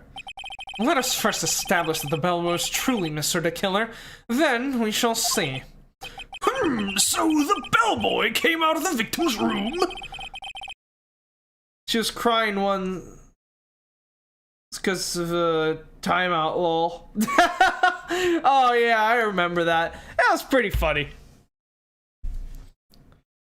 Honestly though, I'm kind of sad she isn't here, or she might be lurking, because I did look back on that clip and I'm pretty sure I was actually on the wrong there. She didn't actually spoil anything. I realized like sometime after that she hasn't even played the game, so how could she have spoiled it? So yeah, I think I was in the wrong there, honestly, so I need to apologize to her.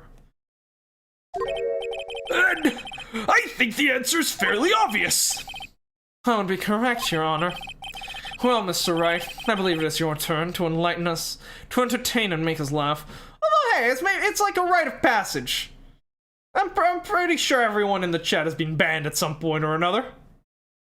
Mr. Wright, I believe it is your turn to entertain and make us laugh. This is no laughing matter. Like, it is. I mean, Ghost exists, so it's, you know, there's an afterlife. It's not like she's poof and gone. I mean, is it really so bad if she dies? Maybe I'll get Emma as a companion. She's so much better. She's so much more helpful. Like, I'm pretty sure this trial could have ended in half the time if we had Emma's forensic expertise at our side. Probably because I had to go to the bathroom. That's when the bellboy saw earlier came out of the room. Of course, when I say room, I meant Juan Corrita's. Think about it, the bellboy did seem kind of out of place. Yeah, so he has to be the assassin, I'm sure of it. Why did he seem out of place? Would you like to expand on that? So what exactly was so out of place about him?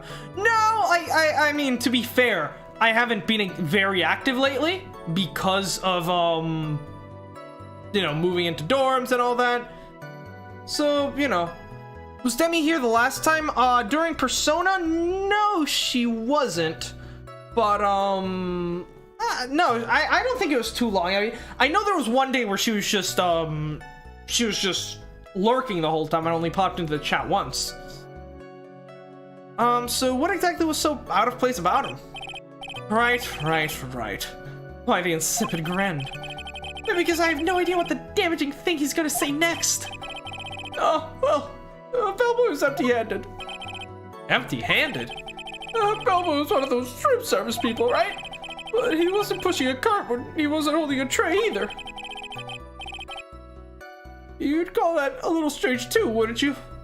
Oh, come on, don't say that. We'll all miss Demi. Can I join the Discord? Yes! The link is down in the description. It has been there for, like, half a year. You'd call that a little strange too, wouldn't you? I agree that it is a bit strange, Mr. Powers. But is it really that unusual for a bellboy to be empty-handed? What should I do? Should I let Mr. Powers' testimony slide? Try to pull a fast one. Let's try to pull a fast one. Let's see what Phoenix pulls out of his asshole. There's nothing strange or unusual about an empty-handed bellboy. There really is. There really isn't.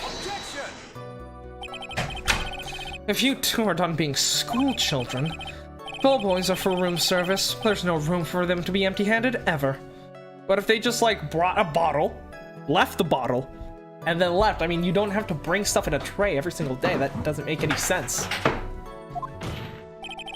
Your Honor, I ask that the witness' previous statement be supplanted with this new one. Edgeworth, you're going to do whatever you can to make the bellboy look suspicious. I see. Very well.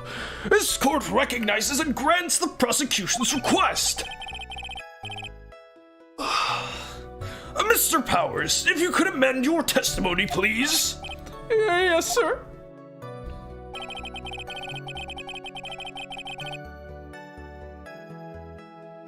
Akihiko, that's Akihiko Senpai to you.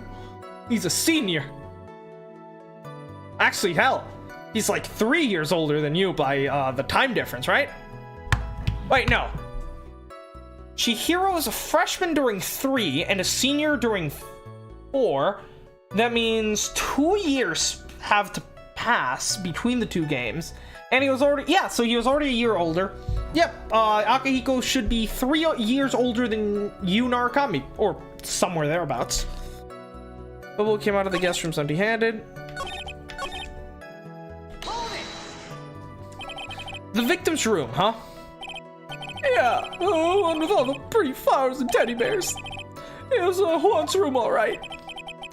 Words cannot describe how screwed I am. Let's continue with the testimony, shall we? I thought it was kind of strange for a bellboy to come out of a guest room empty-handed. That's a bit of a stretch, isn't it? Please don't be so quick to judge.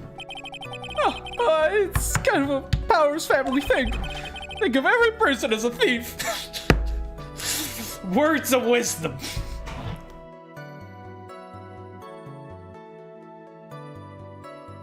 Yeah, there's definitely people lurking. Well, I guess a thief and an assassin are both sneaky and silent. That's not the point, Phoenix. In any case, if that bellboy was the assassin, it would be very bad for us. But he really is the assassin, you know? That's so good. He's like, you know that he actually is the assassin, and that we are actually fucked. Do you understand? Yes, but you can't give in yet. If you want to prolong this trial for as long as possible. Yeah, Edgeworth is giving it his all, so should we. You're going to have to pull some cheap tricks on this one. Cheap tricks? It's my middle name. Phoenix Cheap Tricks, right? Star of the courts. Oh, because I had to go to the bathroom, and that's when the bellboy saw came out of that room. Alright, let's try this again. It's suspicious for him to be empty-handed. Yeah, okay, we've seen this. Yeah, Phoenix is always getting his ass saved by everyone. Bellboy to come out of the guest rooms empty-handed. Did he, though? Nickel Samurai, press conference ticket, radio transceiver, Lotus camera. Do we know of something that the killer would have been carrying with him? Suicide report, attempted suicide note, Juan's autopsy knife. Lotus photo. Picture card.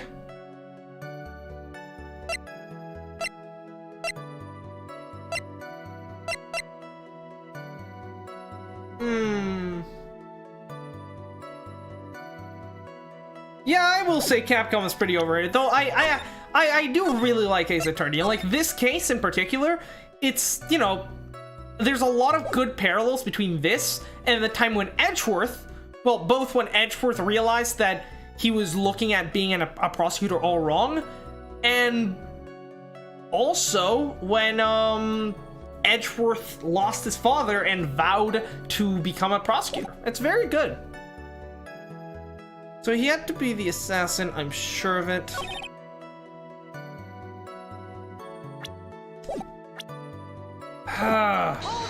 Let's pay very close attention to his words. Empty-handed, really suspicious. First saw that bellboy. He was holding a tray in his hand. There's a bottle of juice and a wine glass on it. Juice. What kind of juice was it? Oh, right, because he left the juice there. Right, makes sense. Let's use our truth bullet then. No, we gotta use the glass. There we go. Hey, Demi, welcome, welcome. We were actually talking, right, like, recently about you not being here. Welcome. How's your week been? Mr. Powers. Yes? You're easily influenced by other people's words, aren't you? As soon as you heard that the bellboy might have been the killer, you got caught up in believing it must be true. But isn't it really suspicious? He's got all those stitches, and... So, a baseball has stitches? Are you saying this baseball murdered that man? What the fuck, Phoenix? Are you saying all baseballs are suspicious because they have stitches? Every baseball is a killer at heart. Oh my god. Well, there's also, what about him being empty-handed? Oh, I'm sorry to hear that. Looks like, ask the court, please take a look here. Well, I, hope your next week is, better, Demi. Not really much I can help you with on that one, honestly. Although, hopefully maybe entertaining you a little bit, you know? This is the crime scene. There was a wine glass sitting next to Mr. Kurita's body. Liquid inside this glass is tomato juice. And now, if you would look at it on top of the table in the lower right corner here, you can clearly see that it is a tray with a bottle of tomato juice on it. The bellboy just brought this to Mr. Kurita's room. Literally trashed, last summer to COVID, lost my part-time job, and got a grief assignment of people I despise. Oh, that sucks, man. My condolences, you know. It's definitely tough to lose someone. So, but, you know, you just gotta move through it. That's how we get through life. Just brought this to Mr. Kurita's room. He left the tray in the room, which is why he was empty-handed when he left. But that would mean that the bellboy had seen and left a dead body in the room. But can you prove that Mr. Kurita was already dead at the time? Narukami, you were this close to being timed out for being a dick. This close. This close. Just saying. Just saying. But can you prove that Mr. Kurita was already dead at the time?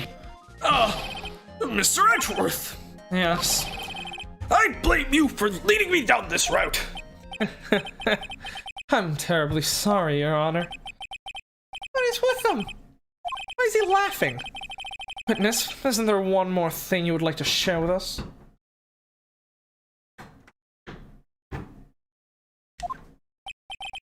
Is there? The bell was empty-handed. Or should I say, empty-handed. I recall you had something interesting to say about his hands. Oh, yeah, I almost forgot. What now? Bellboy, he was wearing gloves. Bellboys wear... bellboys wear gloves. That it's like standard attire at like fancy hotels and shit. I don't know why this is so surprising to you, my man. Gloves. Yeah, pitch black leather ones. Okay, yeah, then, okay, maybe he might be onto something here.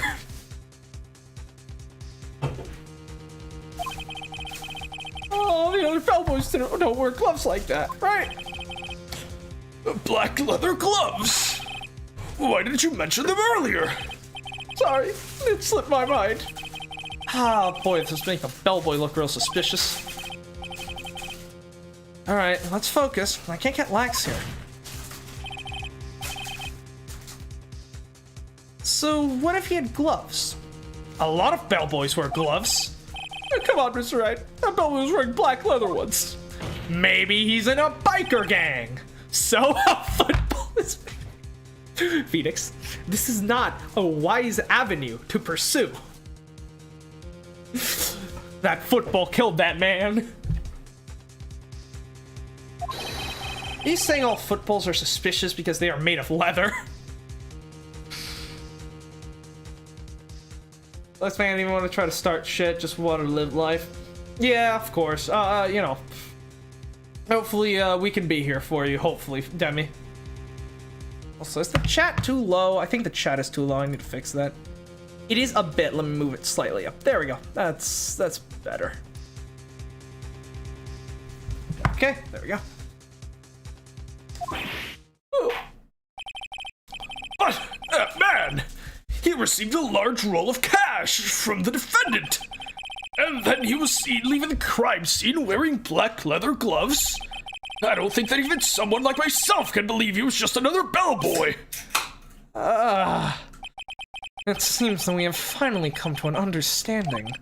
Now then, witness, please continue with the rest of your testimony. There's more? Of course. I think this is also Edgeworth. I mean, obviously it's him trying to go for that Von Karma perfect case, since, he's kind of an adoptive Von Karma. But, he's also stalling. He's definitely trying to, drag out this cross-examination as much as possible to hopefully give Gumshoe time to find Maya, and God knows he need it because it's Gumshoe and he's incompetent.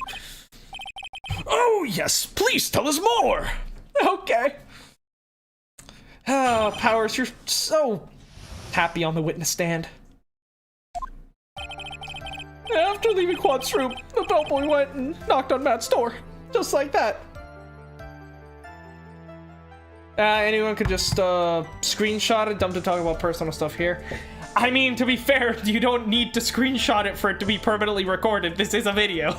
So, technically, it is taking 60 screenshots every second if you want to get technical.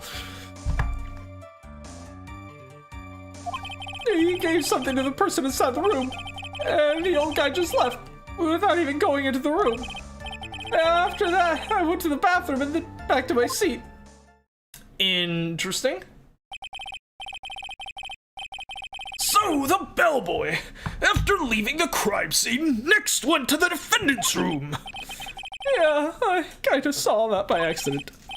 Some accident? I'd say you saw too much. And all of it was suspicious to high heaven.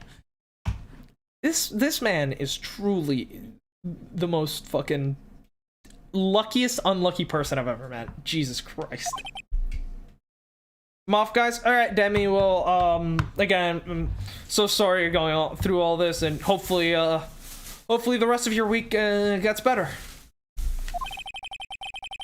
I think it's safe to say that we can no longer consider this bellboy to be normal.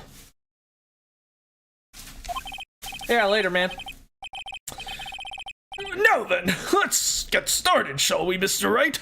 Your cross-examination, please. Yes, Your Honor. I'm so dead. I'm dead in the water here. What do we even do? What do I even do right now? Bellboy knocked on Matt's door just like that. Person inside that room. Without even going into the room. After that, I went to the... Okay.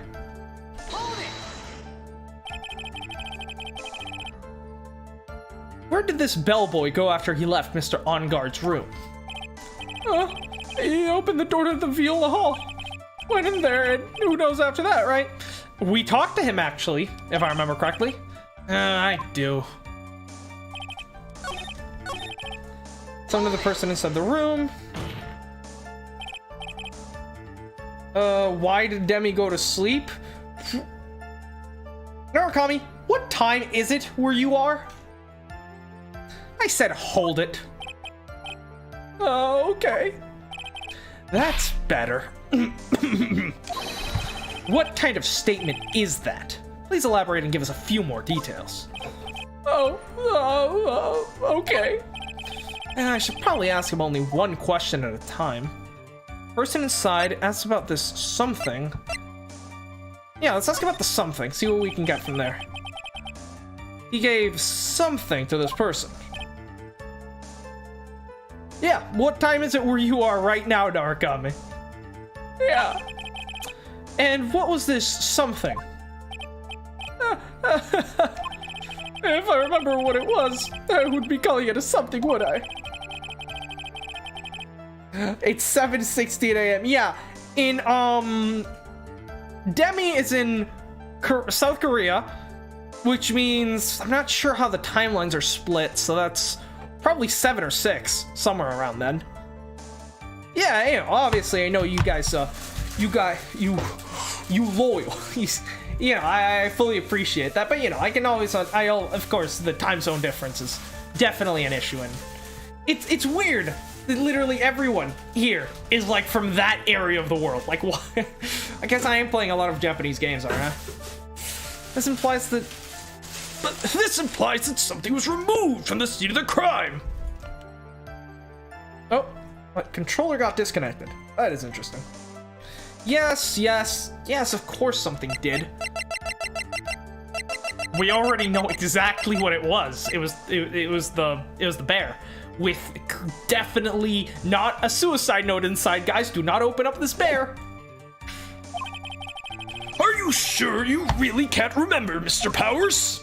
I think it was something kind of small. In Majima? No, I'm not in Miami. I'm in New York right now. That's where I go to college. This is an incredibly crucial piece of information, although it is the same time zone. So for me, it's like 5 in the afternoon. Please try to remember what it was. Minako? Not sure, but in Discord she has Japanese flags around her name, so I'm guessing she's from Japan. I'll try. In the meantime, let's talk of another point, namely what the bellboy did next. So, after you give the person inside the room the thing. Also, she's a, she's an SMT fan, which greatly increases her chances of being from the east as opposed to the west. Just left without even going into the room. Alright, I'm gonna quickly save, and let's just... I know, that's what I was asking. It might just be the games that I'm playing, you know?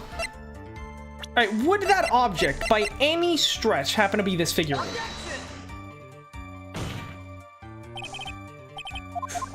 Nope. Alright, that's more health gone. Fantastic. Alright, let's try the other, option. I said hold it. Let's tell us about the person inside. So, who took this something the bellboy handed off? Oh, actually, I don't know. What do you mean? I'm sorry, but I only saw the person's arm. Only an arm? Then you're saying you didn't see the person's face. Yeah. I would like to summarize the testimony up to this point, if you don't mind. When the bellboy left the crime scene, he immediately went to the defendant's room. There, he handed a small item of some sort to the person inside. As for the person who received the item, all you could see was the person's arm. Yeah, it was just like that. Mr. Edgeworth, is all this really that important? Of course, Your Honor. I think this is of the utmost importance. This is when whatever was removed from the crime scene was handed off to the client. Mr. Powers, please try to remember what it was the bellboy handed off. Well, let's see. I think it was... Oh... If you remember, please add it to your testimony. Okay, my throat is starting to hurt. I need water. Jesus Christ. Open up.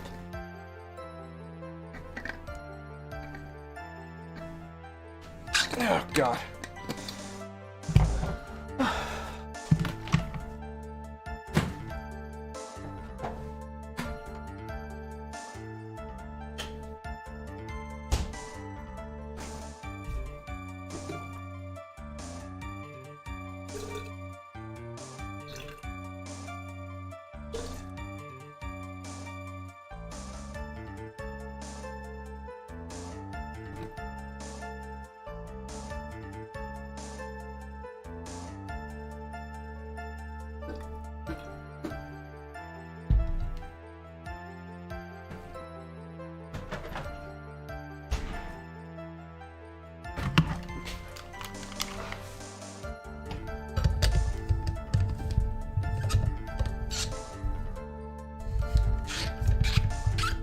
Now we're talking. Now I'm good.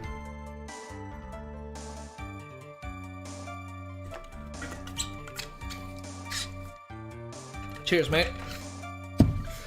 Okay. I'm gonna need some tea after this. Definitely. Yes, sir. It's not organic, it's safe for sure. I think it was some... There we go. Now we're on here.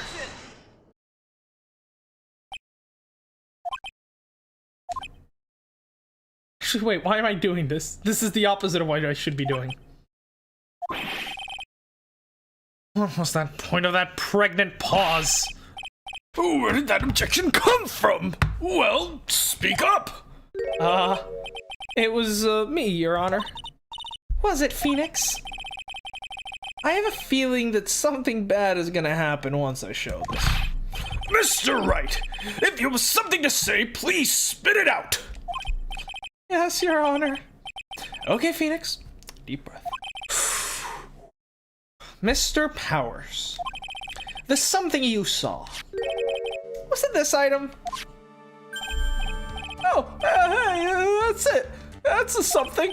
Mr. Wright, you really figured it out. I recall we found this in Mr. Matt Onguard's mansion. At the defendant's house?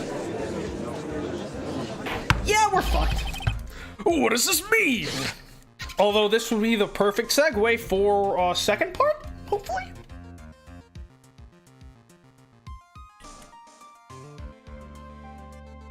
Man, this trial is going for a lot longer than I expected. Although, I mean, that's fair. It is the last trial of the game, so... It's simple, Your Honor. Shelly the killer assassinated Juan Carita in his room. And then he stole this wooden bear from the scene of the crime. And the bear being found at Mr. Onguard's mansion would mean... It goes without saying, Your Honor. Mr. Matt Onguard is the killer's client. It goes without saying, but I'll say it anyway for you dumb fucks. Order, order, order! I said order! Mr. Wright, this is a most unfortunate turn of events for you. Yeah! Sorry, Mia. No, it's alright. Your judgment was sound. Actually, I figured the bear would come out.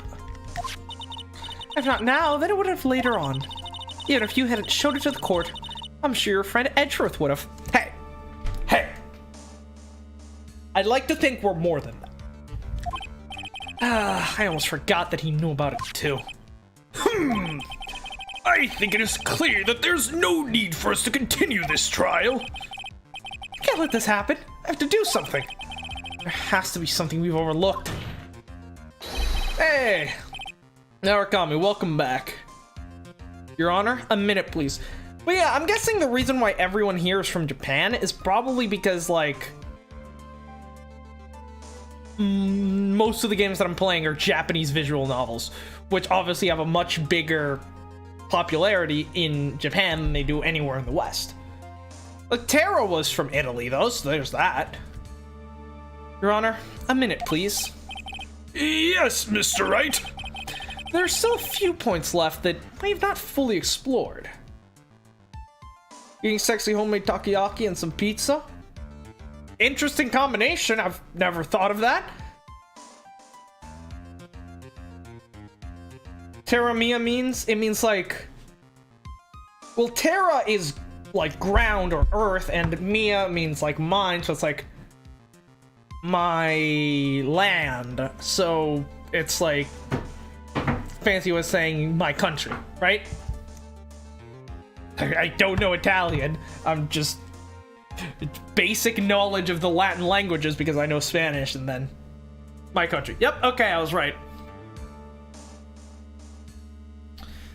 Still a few points left that we have not fully explored.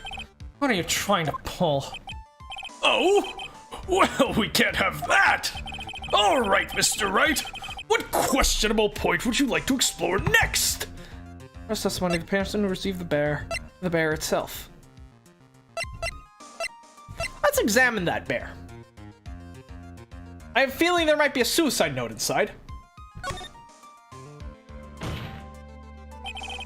I think it's fairly obvious that the bear itself is very questionable. The bear? This was found in Mr. Onguard's mansion. It's Monokuma. Reference to Pino Daniel's song Terra Mia, I guess? Never heard of it. Hey, Akihiko, welcome back. Oh, you got Discord. Welcome to the club. Welcome to the club. I'm sure it'll be great to have you, I'm sure. You and Narukami are probably gonna fucking wreak havoc there, and I'll love it. Mr. Onguard's mansion. However, Mr. Onguard was arrested at the hotel that night, which means that since the murder occurred, he has not had a chance to go home. Oh! I think Your Honor has already figured out what I'm trying to say. It's not possible that it was Mr. Onguard who took this bear to his mansion.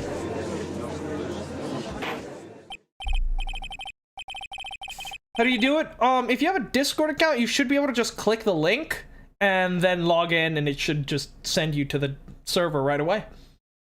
Why, that's very true.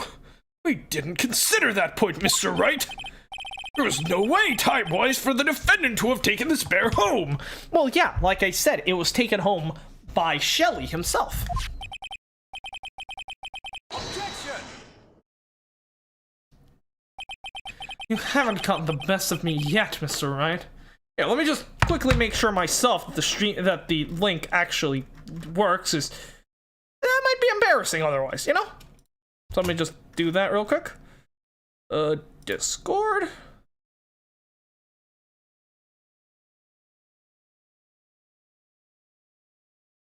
Huh, that Discord link isn't working as it should, is it now?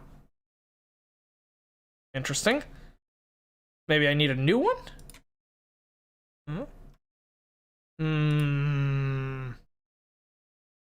Let me see here. Invite. Invite link, I want permanent link. New link, copy. Edit video. Description. And set that as the new link. All right, I don't think it was broken, but just in case it was, I've replaced it with a new link. Okay, yeah.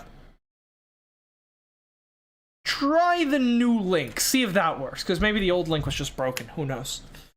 You haven't gotten the best of me yet, Mr. Wright. Huh. I remember it clear as day. I remember what you muttered to yourself at Onguard's mansion. We have this area completely surrounded. There's no way for him to escape. I can't believe it. That butler! All this time he was the killer! The killer and Onguard were working together, so to speak. And the killer was hiding at the Onguard mansion as its butler. What? A bold move! General Kenobi! Oh my god, I just realized my judge voice is very close to General Grievous. The bear figurine was brought back to On Guard's mansion by the killer himself. Yeah, but the question is... Right, okay, so Shelly... Oh, that's interesting. We don't actually see his scars on this image. I guess they just forgot about that. Yeah, so the killer handed the bear over to Matt. I love that robot arm, though. But then when Matt realized that they were going to be coming for him, he passed the bear back to Shelly so that it could be taken back to him, because the bear probably had the suicide note hidden inside of it. I assumed because it would have been bad had the police found it during the investigation. Miyaka, you could dare about a spam general with Narakabi? You're on a short leash. Tara isn't even here, so... The question is, what's inside the bear? Well then, Mr. Wright, you've been quiet for a while. I'd like to ask the bear. This is too much. Is there anything I can attack at all? Where is Tara? I don't know. He hasn't been here for a while. He's not banned. I have to try. I have to find something else. What will you do now, Mr. Wright? Do you plan to... I plan to expose a clearly shaky place in Mr. Powers' testimony. What? There is still another one? There is indeed, Your Honor. That's quite a questionable point. What are you trying to pull? Oh, well, we can't have that. All right, Mr. Wright. What questionable point would you like to explore further? Okay.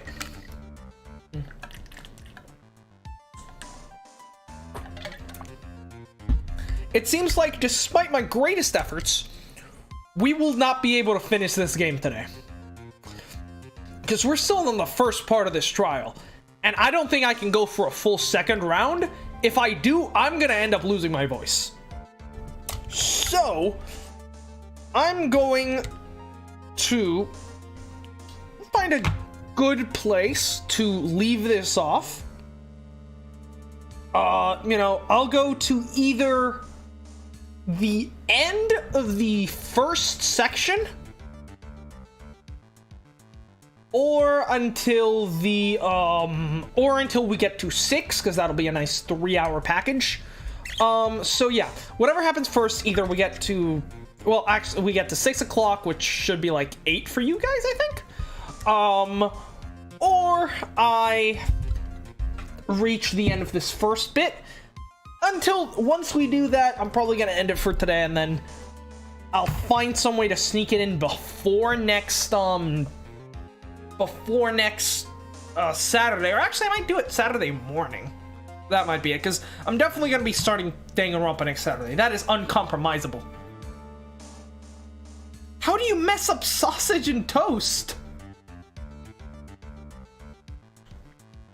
They're like 2 of the easiest things to cook. Alright, the person who received the bear, let's try that. There was one thing in Mr. Powers' testimony that was very unclear, and in fact, in the image they made sure to only show the arm. And that is the identity of the person who received the bear. He gave some to the person inside the room. I'm sorry, but I only saw the person's arm. As long as we don't know who it was that took the bear, we can't be sure of... Ah! That was a random outburst. Even he doesn't know what the fuck just happened. What is it, Mr. Powers? If you were going to scream like that, then at least give us a good reason why. Oh, yeah, sorry. Actually, so, I just remembered. Who took the bear? What? Really? I mean, I only saw his arm, but the arm, it was the Nickel Samurai's arm, I swear it. Said sausages and toast is easy. Toast is the easiest thing to cook in the world.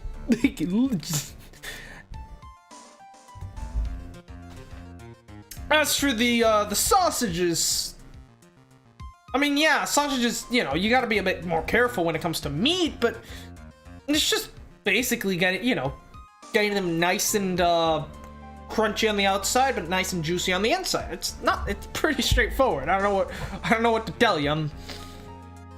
But I mean, to be fair, I've always been very good at cooking meat. It's kind of my thing. You've gotta be kidding. Are you sure of that, Mr. Powers? Yeah, it was the Nickel Samurai. Order, order! It looks like you've dug your own grave yet again. How many times was that today? I've lost count. So, the person who took in this little bear was this Nickel Samurai. And, as we all know, Matt Ongard is the Nickel Samurai. Thanks to the defense, we've made that all the clearer. I think we've had enough. We now know why this bear figurine was at the defendant's mansion, as well as who it was that received the bear from the assassin in his room. Everything has become very clear. The client who hired the assassin to commit the murder was Mr. Matt Ongard. I see no reason for this trial to continue. Therefore, I will hand down my verdict. Thank you, Your Honor, for understanding. You see, Mr. Wright, you could not win against the truth, could you? That's the lesson he was trying to teach us, you know? Just like Mr. Edgeworth, no matter how hard he tried, he couldn't win against he couldn't prove a defendant that was truly innocent guilty. And I can't prove a defendant that is truly guilty innocent. Although, maybe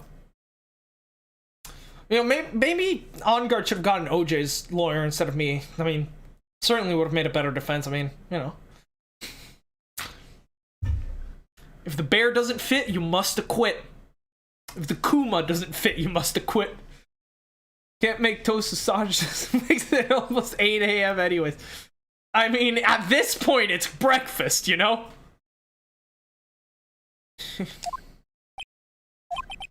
I knew it would turn out this way. After all, what Edgeworth has stated is the truth. Any last objections, Mr. Wright? Oh, do I? What should I do? Just stall for time. Just stall for time. It doesn't matter. There's only one way for me to drag this trial out. Pizza is very based, but I will admit very easy to cook as well. Your Honor? Although I'll definitely say it's definitely easier than sausages. Fuck, having to like deal with an oven? No, God, I hate ovens. I'm horrible with them. I can handle myself with like a grill or like a pan, like a stovetop, because there, I'm there, I'm controlling shit, I know what I'm doing. With an oven, you are at the mercy of our Lord and Savior Gordon Ramsay. There's nothing you can do. You have no control. Your Honor, how did we get to talking about this? I have no idea how you make takoyaki, so I don't know how hard it would be, but I don't know. We have these two reasons to believe my client is the assassin's client.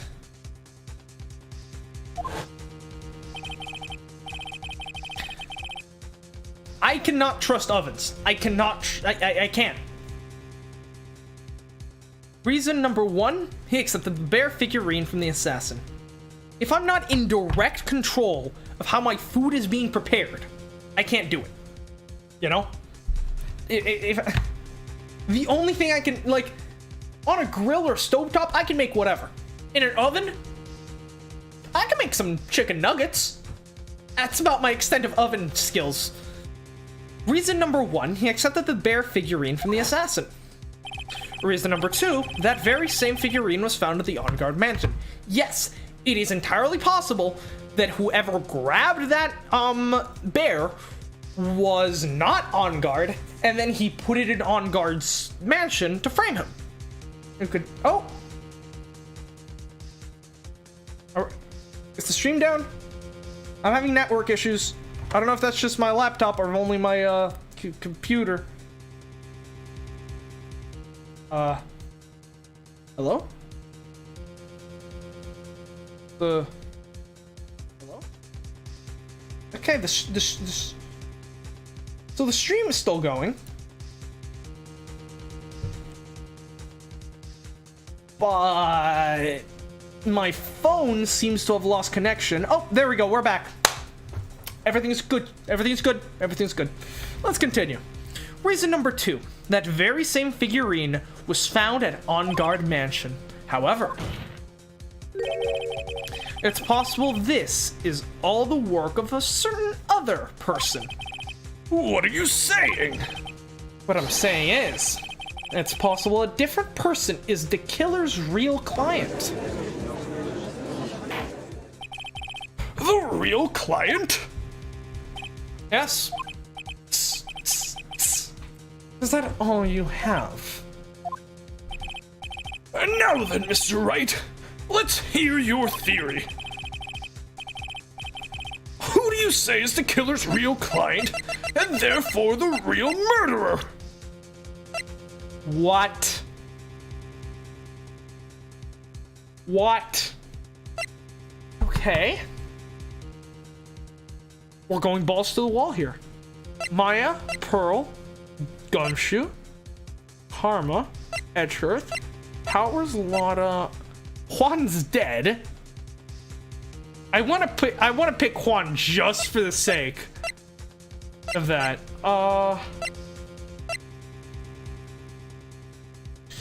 Okay.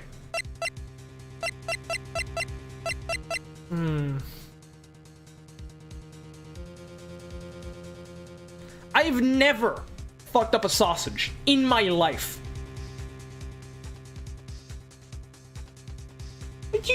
It's a toaster. It does it for you.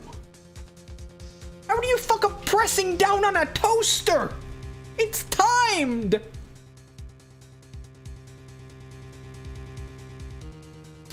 So we could try to turn this on Powers, use him as a sort of scapegoat. I mean, he's definitely dumb enough for us to be able to pass it off.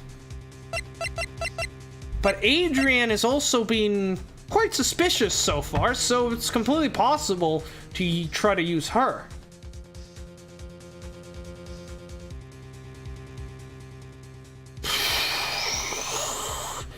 Alright, let's try Adrian. Adrian Andrews? Yes. I already know she tried to frame Matt on guard for the crime. By wearing a spare nickel samurai costume. Oh, right, she had the costume. Right, okay. So it was logical. I approached that from a different angle, but yeah, okay, makes sense. Ah, a nickel samurai's arm that I saw. That could have very well been Miss Andrews. Of course, the timeline doesn't make sense because the killer killed Juan Carita, then headed to the room, did the handoff. Afterwards, Adrian went into the room and got the costume. She wouldn't have had the costume earlier, but let's not tell them that, although Edgeworth is probably smart enough to realize.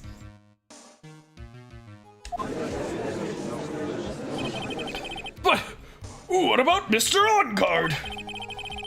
If you would please recall yesterday's testimony. The defendant was taking a nap during the break period. That's right. Then, finding this figure at Mr. On Guard's mansion. It was a well-laid trap set by Miss Andrews.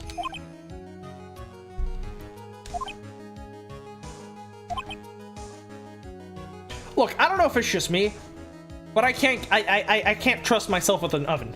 I just can't. I will burn shit up. Because with an oven, you have to set a time, you have to set a temperature, and if you get that shit wrong, it burns up. With a toaster, it's completely automated. And with a sausage, you have full control of the sausage for the entire time you're cooking it. With an oven, you have to put your shit in, set it correctly, and then hope to fucking God that you set it correctly. Otherwise, you're getting some burnt muffins. I hate cooking with ovens. They are the worst. Anything that doesn't give me full control of what I'm doing in the kitchen is not worthy of my culinary knowledge. or something. Mr. Edgeworth, what is your opinion on this? I can't even begin to count the flaws in the defense's logic, besides which there's no evidence to support it. However, I can't fully discount the possibility either. A boy coming through! He's coming through. He's truly coming through for us.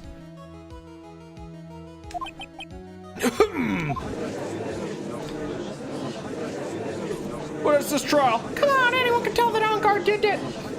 I can't believe the defense would go so far as to pin the guilt on someone else.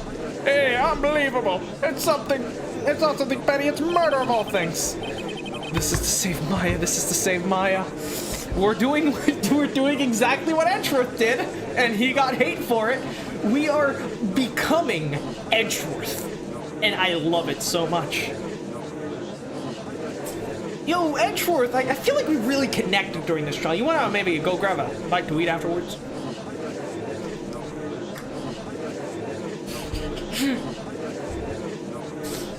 Have an account or...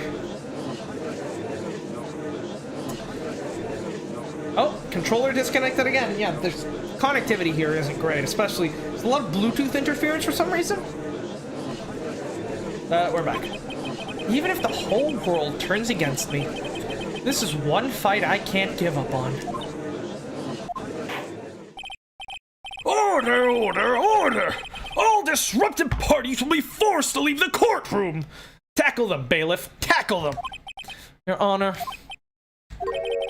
for the benefit of the defense, I'm willing to play along with his what-if game.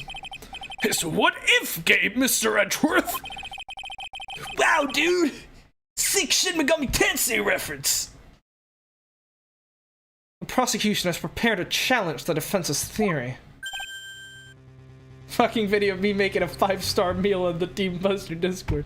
Dude, I don't have access to a kitchen, and I won't have access until like June. So I'll send you one of my famous I'll send you a video of one of my famous steaks and sausages then. But I can't do anything for the time being. Akahiko's Kitchen Channel. Hell yeah. I'd watch that. I'd definitely watch that. Mr. Wright.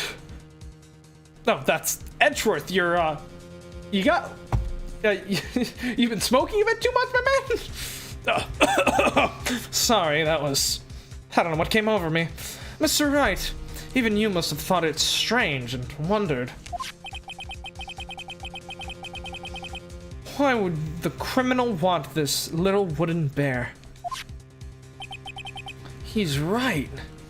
But yeah, we know exactly why.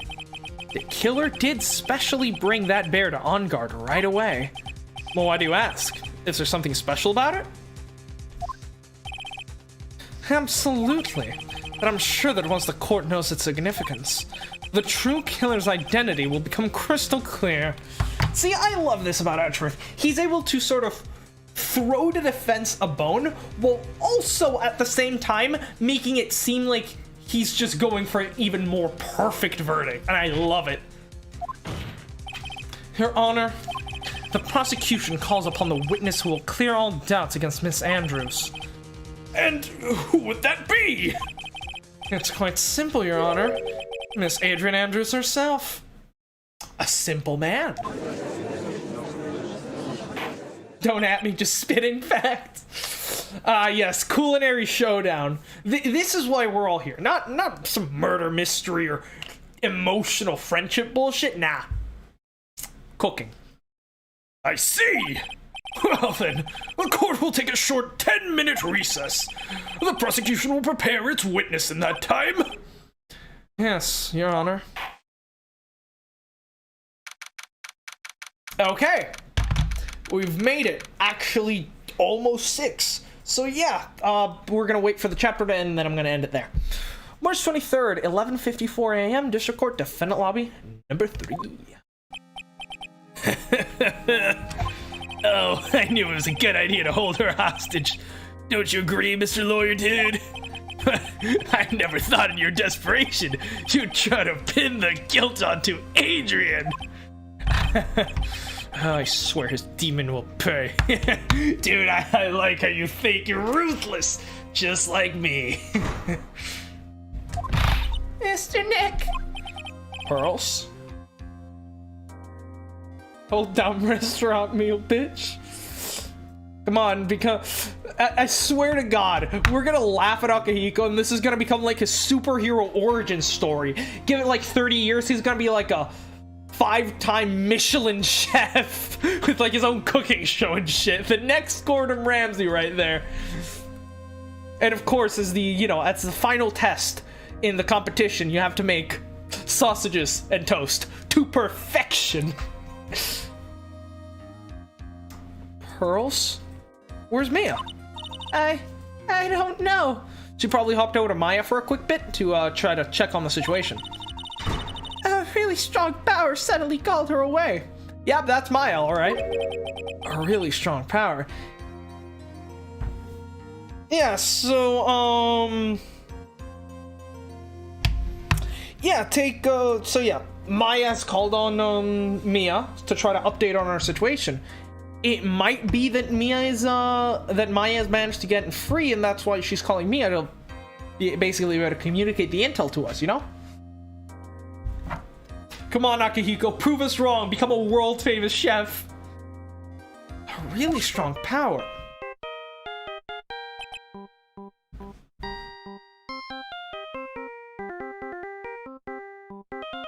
This is my jam. Although, not as much as Weezer's OK Human. By the way, Weezer's OK Human, absolute masterpiece of an album. So good. I love Baroque pop so much. Oh, Mr. Nick, your phone is... It's from Gumshoe. How's it going? Have you been hanging in there, pal? Yeah, sort of. We just barely found out just something to latch onto. It's like the Joker movie, but it's Akihiko. Why did you laugh at my cooking, Murray? It's good, pal. And what about you? Anything yet? Have you figured out where Killer and Maya are? We still don't have any leads, but what? Don't have more time? The case is falling apart before my very eyes. If we just had a single clue would be really helpful. Ah, that's what Maya's trying to do. She's basically using Mia as a sort of emissary to send a clue back to us that then we can relay to Gumshoe. Pearls, call her back. It was only able to come to this far because I kept thinking to myself, I've got to keep the trial going until Maya's been rescued. But have I just run out of luck this time? Is all our hope for naught? Oh, I'm getting a call. Give me a second.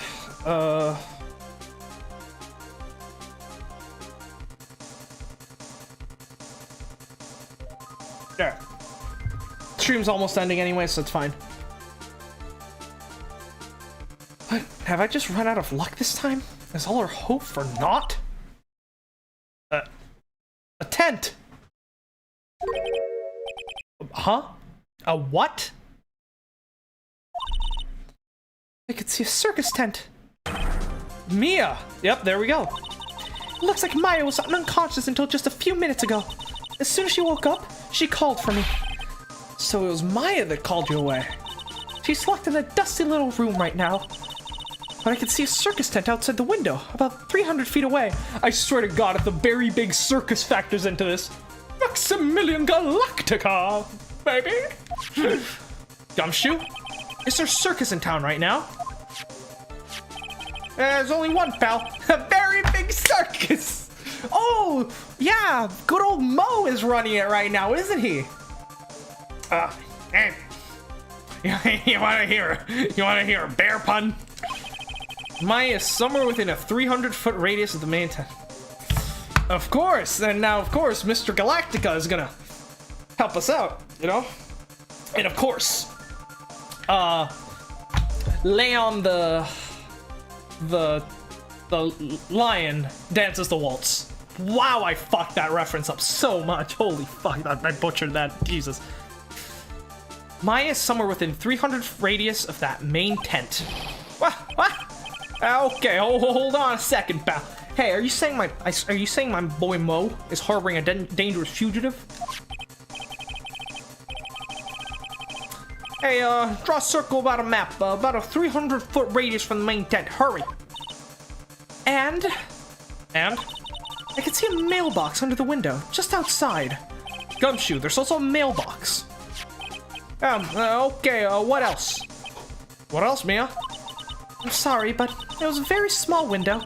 I couldn't see anything else. I felt like I was in an old office building, maybe the 3rd floor or so. I heard her, an office building. Good stuff, pal. Okay, just hang in there. Just a little longer, pal. Wish us luck. Concentrate on cooking, catch you in the sexy Persona stream tomorrow, though. Yeah. Akahiko, best of luck, Master Chef. I'll call you later, so don't let your battery die, okay, pal?